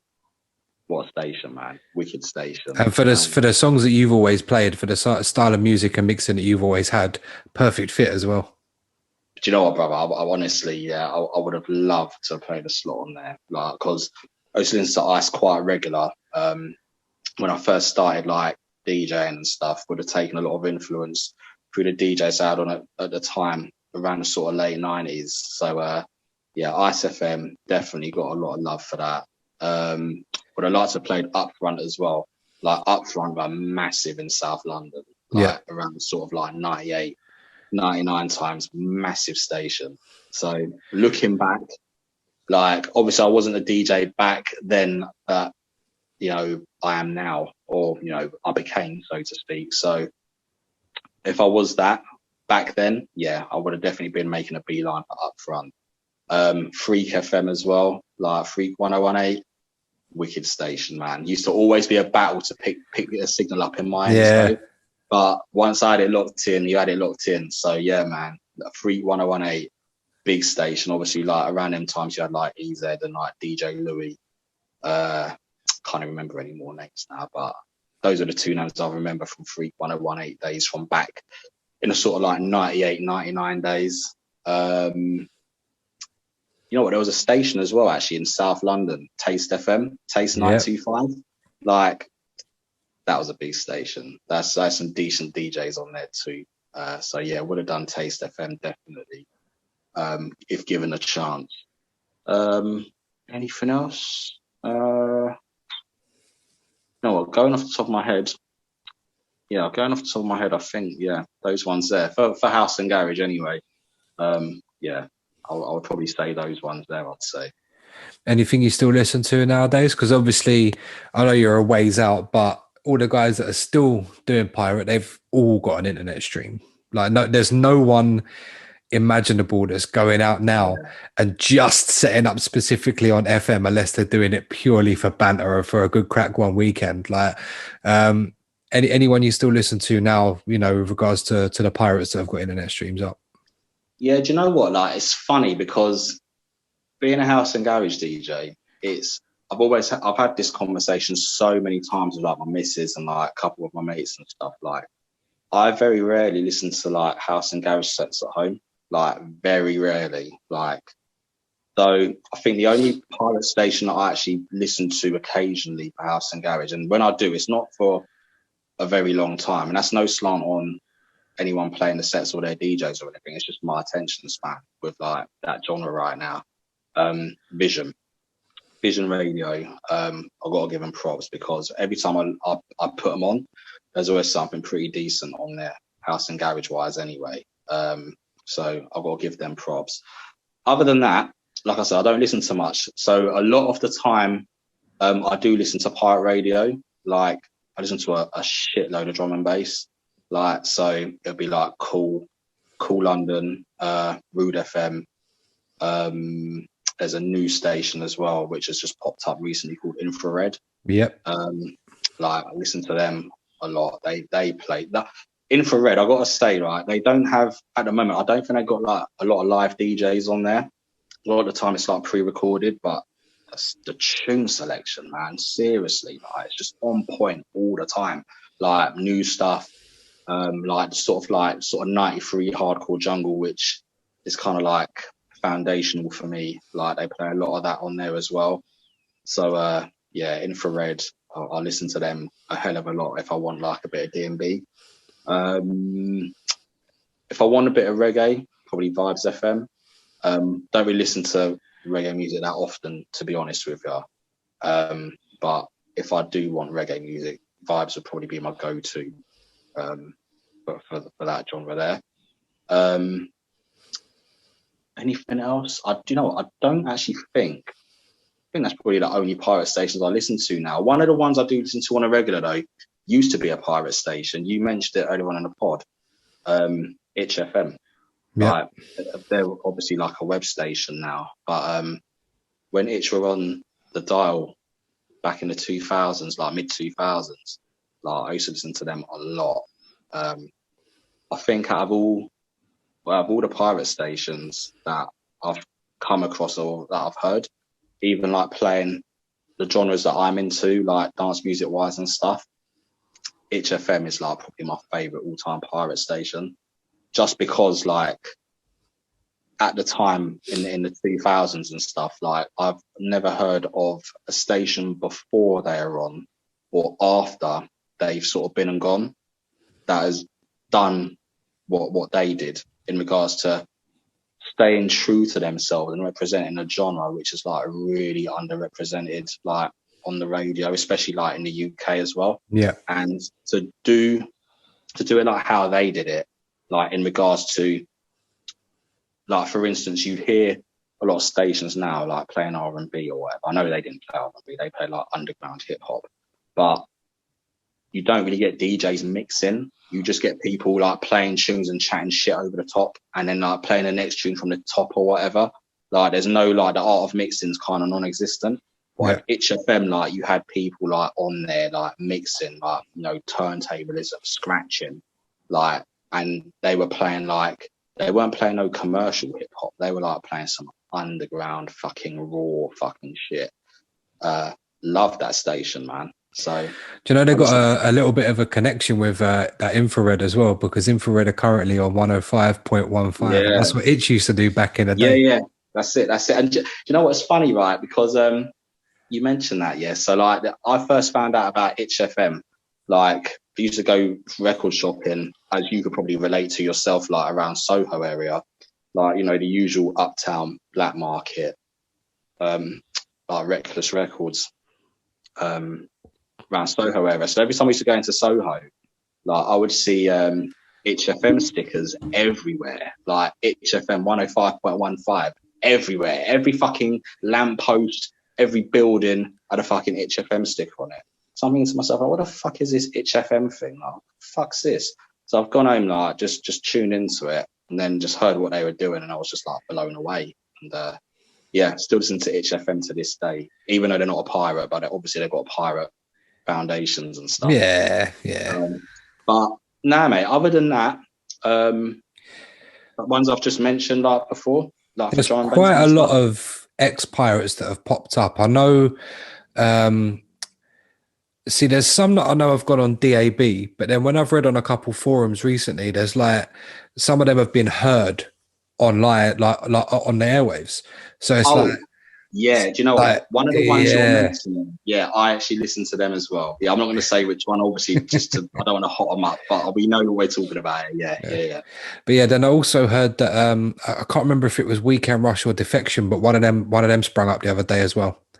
Like the original, yeah. I think I can't remember if it was online only, or if someone had like just put it out over the weekend, or someone had heard it over the weekend coming off of something. But yeah, so I think there's a few certain little crews out there that are just like, for old time's sake. I know Cool have done a couple little bits recently and kind of jumped on and off, and yeah, it's nice to hear. It's nice to see. You know, it's good that people are still keeping it alive, and obviously it gave such a good time and a massive part of our lives to us. You know, so, and yeah, it's good to sit and have the conversations about it, mate. In terms of nowadays, any DJing at all, or is it kind of just completely on the head for you, or is it a never say never situation? Do you know what, Jay? Like, at the moment, I'd probably say, like I said to you the other day when we was doing the voice note thing and stuff, like, I'm chilling on the hammock, as it were, with that, mate. Seriously, like, obviously, you know, if it come about again that you know, do a little guest slot, or, you know, certain man decided to put a little something together and stuff, then yeah, maybe jump back on it for old time's sake. But to be honest, mate, like I said, like, I go to work and I come home and I chill out and do me, man. So, like, with radio, where I've played on so many fucking stations over the years, and like, I kind of feel fulfilled with what I wanted to get out of it, because I got a lot more out of it than I would have ever thought possible. So I kind of feel fulfilled with it and feel like I've done what I wanted to do with it, and more so. So I'm not really like, I ain't really hungry to go back on radio, mate, or do any DJing or whatnot, to be honest with you. I kind of sort of feel like I've been there and done it. Yeah. But if certain man them who I've got love for wanted to put a little something together, and, you know, had a little random phone call again, do you want to jump on this little thing here, what we're doing? Yeah, go on then. Yeah, why not, man? Yeah, I hear that. It's funny because I say it all the time, like, I'm done with the game and stuff, but there's, you know, there is a couple of events that I know certain men have invited me to go and play on. It just literally out of not being able to make it work on them particular dates. that I haven't been on there, and that they know that and I know that, and it will probably happen at some point this year. But then, you know, even with the radio thing, I could never do a regular show again. And I've had this conversation with my other half a few times, because like she don't really get the game and that. Do you know what I mean? She listens to some of my stuff when I do my disco mixes and stuff. She enjoys them, but other than that, she ain't really into to the house and garage and that. But yeah, we have this conversation about me doing regular radio, because I go and cover for Mr. E sometimes on his playback show, or every now and again I might go up there and be a guest on there. But I went on there a couple of nights ago, actually on Tuesday, and I did a guest show on there, just covering for Eamon. And yeah, she's always said to me, like, oh, you know, what, wouldn't you do it full time kind of thing? And I'm like, nah. And the reason is because when I had my flight show, when I was like, you know, really, really booming out every Saturday night, and I had loads of like interaction with people, that I was getting loads of bookings left, right, and center. I was putting in so much effort.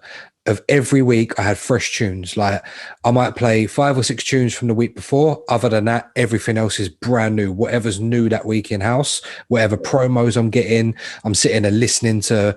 I was getting 750 tunes a week, bruv, like, and just having to sit and listen to all of them and decide what to play, what not to play. And I was playing some really, really good stuff in the house scene before it was ever big, and just trying to keep myself that fresh, that up to date, and that entertaining, you know. And to do that takes a lot of time, takes a lot of effort, takes a lot of energy. And when you're working, I work usually Monday to Saturday, bruv, and I do the podcast, and I got a missus, do you know what I mean? And, you know, for up until recently, I was studying, and I'm probably going to go back into education again at some point this year. It's just like, where, like, it just, to be able to sit and do that is one thing, like going and covering Eamon and taking 2 USBs full of UK funky and doing a little UK funky set, like, for a good vibe. But yeah, to be able to commit to a weekly show, nah. And it's mad because I know certain legal stations crying out for disco and house presenters at the minute. And I've had so many people tag me on their Facebook statuses being like, oh, Jay, be perfect for this, perfect for this. And the sad thing is it's on a legendary South London station that was on a legendary South London frequency for a long time that I've always wanted to play on. And I haven't got it in me to commit, you know, especially to something as serious as a legal daytime radio show. But yeah, so I feel you. But there's always that little bit of me that just keeps like, oh, you want me to go cover your show playback? Yeah, no problem, bro. No problem. Yeah, calm. Do you know, everything you said there, man, I can totally relate to, mate. Like, you know, I work Monday to Saturday. You know, got a missus and stuff down here. Like, you know, your spare time's valuable, isn't it? And especially where I don't live in London anymore, so a lot of that time I've now got to spend. If I was going to commit to something regular again, I'd probably have to spend a lot of that time doing a commute into and out of London again. That takes a hell of a lot of time too. Like, it's just a bit long, man. Seriously. People don't realise that with radio, even like, it's just, when I was doing S-Dance, it was in Brixton and I'm in Pimlico. So in that sense, it was like, go down there, like I'd leave my yard, and my show would be at 10 o'clock. I used to work until maybe 7, 8 o'clock some nights. I'd get home, quick bit of food, grab my tunes straight out the door. And it took me 15, 20 minutes door to door to get there. But then I was getting home at 12:30, but then it's like, it's okay and it's quick, but the next day is a bit of a slog. And then what happens is like, it builds up. And at one point I was doing Tuesdays on S-Dance and then Saturday nights round the corner on Represent on the legal station.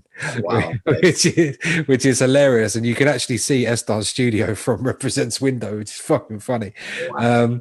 But like, when you're doing that and then you're working all day Saturday and then you're going and doing 7 till 9 Saturday night on a legal, like, where you've got to be on point as well. Like, you can't, like, with presentation, like, I've always been a good like radio presenter and a good host and hopefully a good podcast host, but it's like, you know, being able to do that and program a show and have interviews and set times where you can, you know, actually be professional. Because I mean, Represents, it ain't Radio 1, but it's a legit station, bro. Do you know what I mean? And it's got a good solid reputation. So you always have to be on your game. And yeah, mate, when I was having those weeks, by the time it come around to Sunday, bro, I didn't want to do anything with my life because it was just consumed by pirate radio, legal radio, and then a day job as well. So it's a hard graft, mate. It's hard.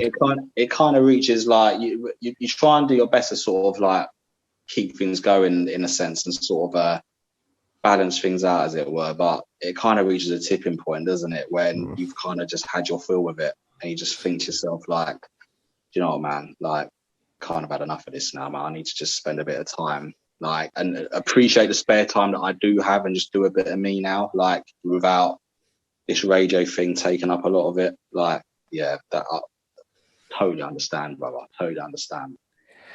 But mate, it's been really, really good to reminisce and go over some stories. And I'm sure when we listen back to this, you're probably going to go, oh no, and I forgot about this story. So make a note of it and we'll sit down and do it again and maybe get Dan or someone else to jump on as well. And we'll bounce some stories off each other. But Yeah, mate, thank you so much for sharing. It's been really fun. And yeah, it's made me remember a lot of things that I'd actually forgotten myself, to be honest. So yeah, it's been great.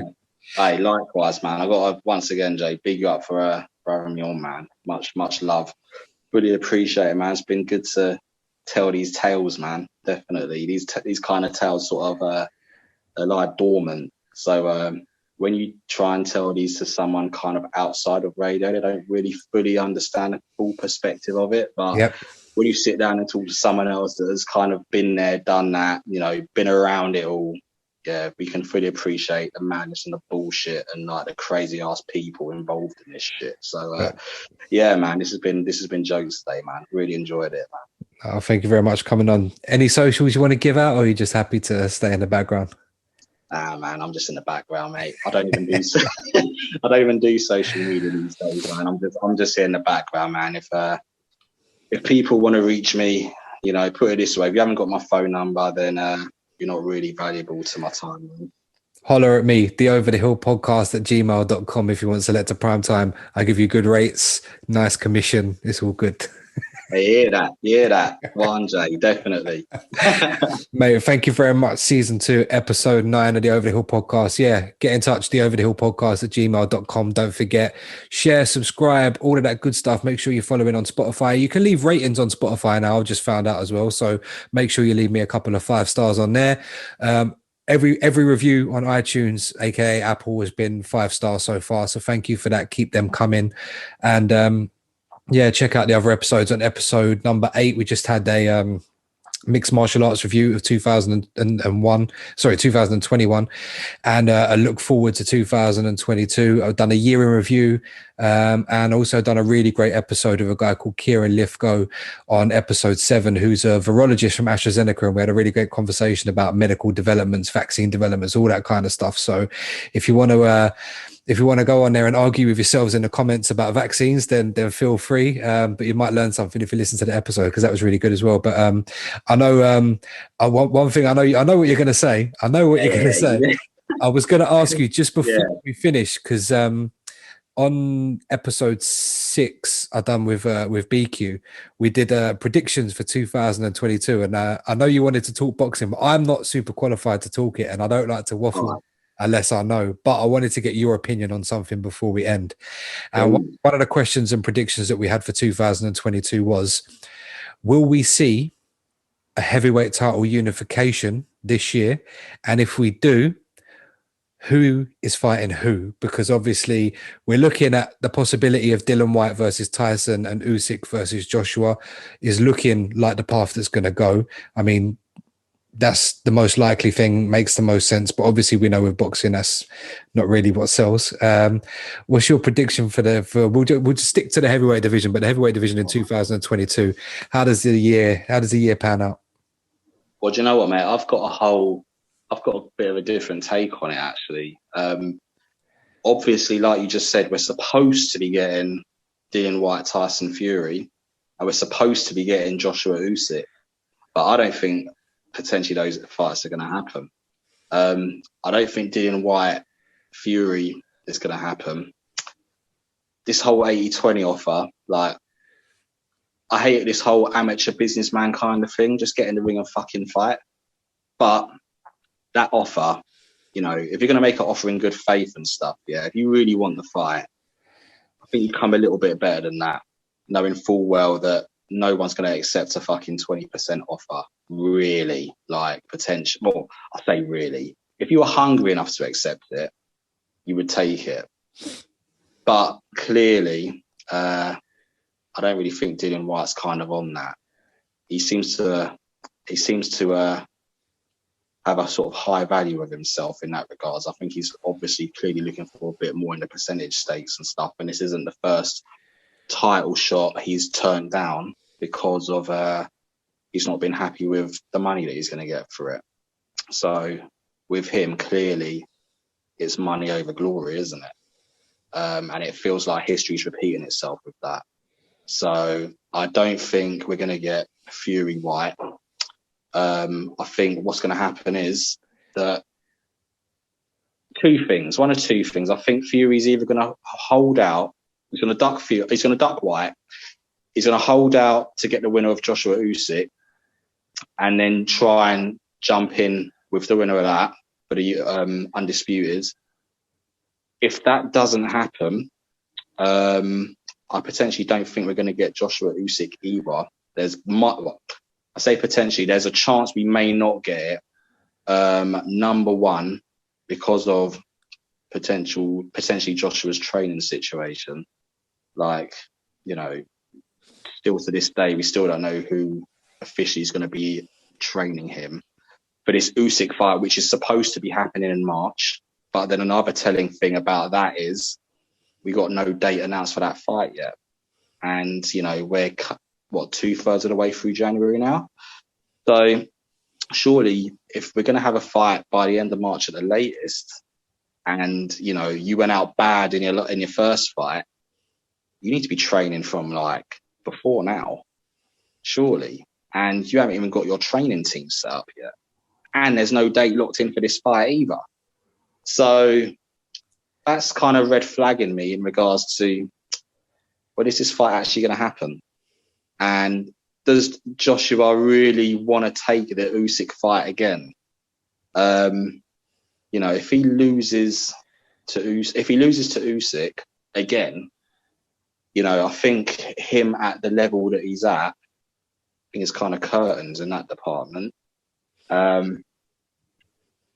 So potentially there's talk now about, I think Eddie Hearn's come out today in an interview, or yesterday in an interview, talking about he's reignited the whole step aside scenario again, which we all thought was done and dusted. But then he's kind of resurrected that. So maybe it might be a thing. They haven't announced a date because they're holding out for some step aside money from Fury's team. So basically, Tyson Fury's going to jump in with Usyk, do Joshua's dirty work, and then Joshua can then later on go in with the winner of Usyk Fury, which, you know, probably will be Fury. And then the whole Fury Joshua thing gets reignited for Undisputed again, which we were supposed to get last year, but I didn't, because of the whole Deontay Wilder arbitration thing. So who wins? Who wins that? Who walks away with it all at the end? Oh, well, I'll tell you one thing. It's not going to be Dillian White. I don't think it's going to be Joshua. With Joshua, I don't think his mindset's been right since the Ruiz loss. Like, any kind of sort of form of aggression and sort of that sort of wrecking machine aspect that he once had, it's all gone. Like, you know, in the Ruiz rematch, he basically just ran around the ring, like, and didn't really do too much. But obviously Ruiz was like really fat and unfit, and couldn't do anything basically. So Joshua got away with just running around, throwing an occasional jab, and managed to sort of outpoint him and get his belts back, obviously. But in the Pulev fight, he had ample opportunity to take Pulev out. Like what? I think it was like around 3, 4, maybe 5 or something. Didn't do it. Stepped off the gas. You know, Pulev's fucking old man. Like, you know, should have taken him out. Like, it took him 10 rounds to do that. The fuck you doing? Fucking about. Just take the guy out. So yeah, any kind of aggression he's got, I don't think. I think Joshua's gone, man. Like, seriously, I think he's done at this sort of level now. So I'm thinking now it's going to be between Fury and Usyk. if those two get in the ring, I just think Fury's going to be too big for Usyk. I think he's just going to be too big. Usyk, when it comes to the skills he's got, like, you know, it's next level Matrix business. But I think with the Tyson Fury we've got today, in regards to him really sitting down on his punches, letting that right hand go, you know, going from the sort of slick mover, boxer type guy that he once was into this sort of now, he'll just come in and just wreck you basically. Just with his size and power that he's got. I think it'll be too much for Usyk. I don't think Usyk's going to be able to handle him. I think Fury will put his weight on him, tire him out, and potentially take him out late into it. And I think Fury do everything that Joshua should have done, basically. That's it. But do everything that Joshua should have done. And I think Fury, you know, from coming back where he was, you know, with a drug ban and whatnot, the Stefa Safiri and Pianetta fights, just fights, and then jump in the queue into the world title fight with Deontay Wilder, which, to be honest, it wasn't really a jump in the queue. It was more of a cherry pick gone wrong from Deontay Wilder's part. Yep. And obviously he stayed at that level ever since. And obviously he's now got the WBC strap, the Ring Magazine strap. He is the #1 heavyweight right now. There's no arguments about it. Fury's going to take all the glory. And I think Fury could potentially be undisputed champion by the end of this year. It's funny because on the podcast, I pretty much predicted exactly what you just did. With just the caveat of, I don't know whether Joshua or Usyk is going to be the one to fight Fury for the gold, but I see him walking away by the end of this year. BQ reckons it probably won't be till next year, but either way, I can't see. There's no one better than Fury at heavyweight. He's up there.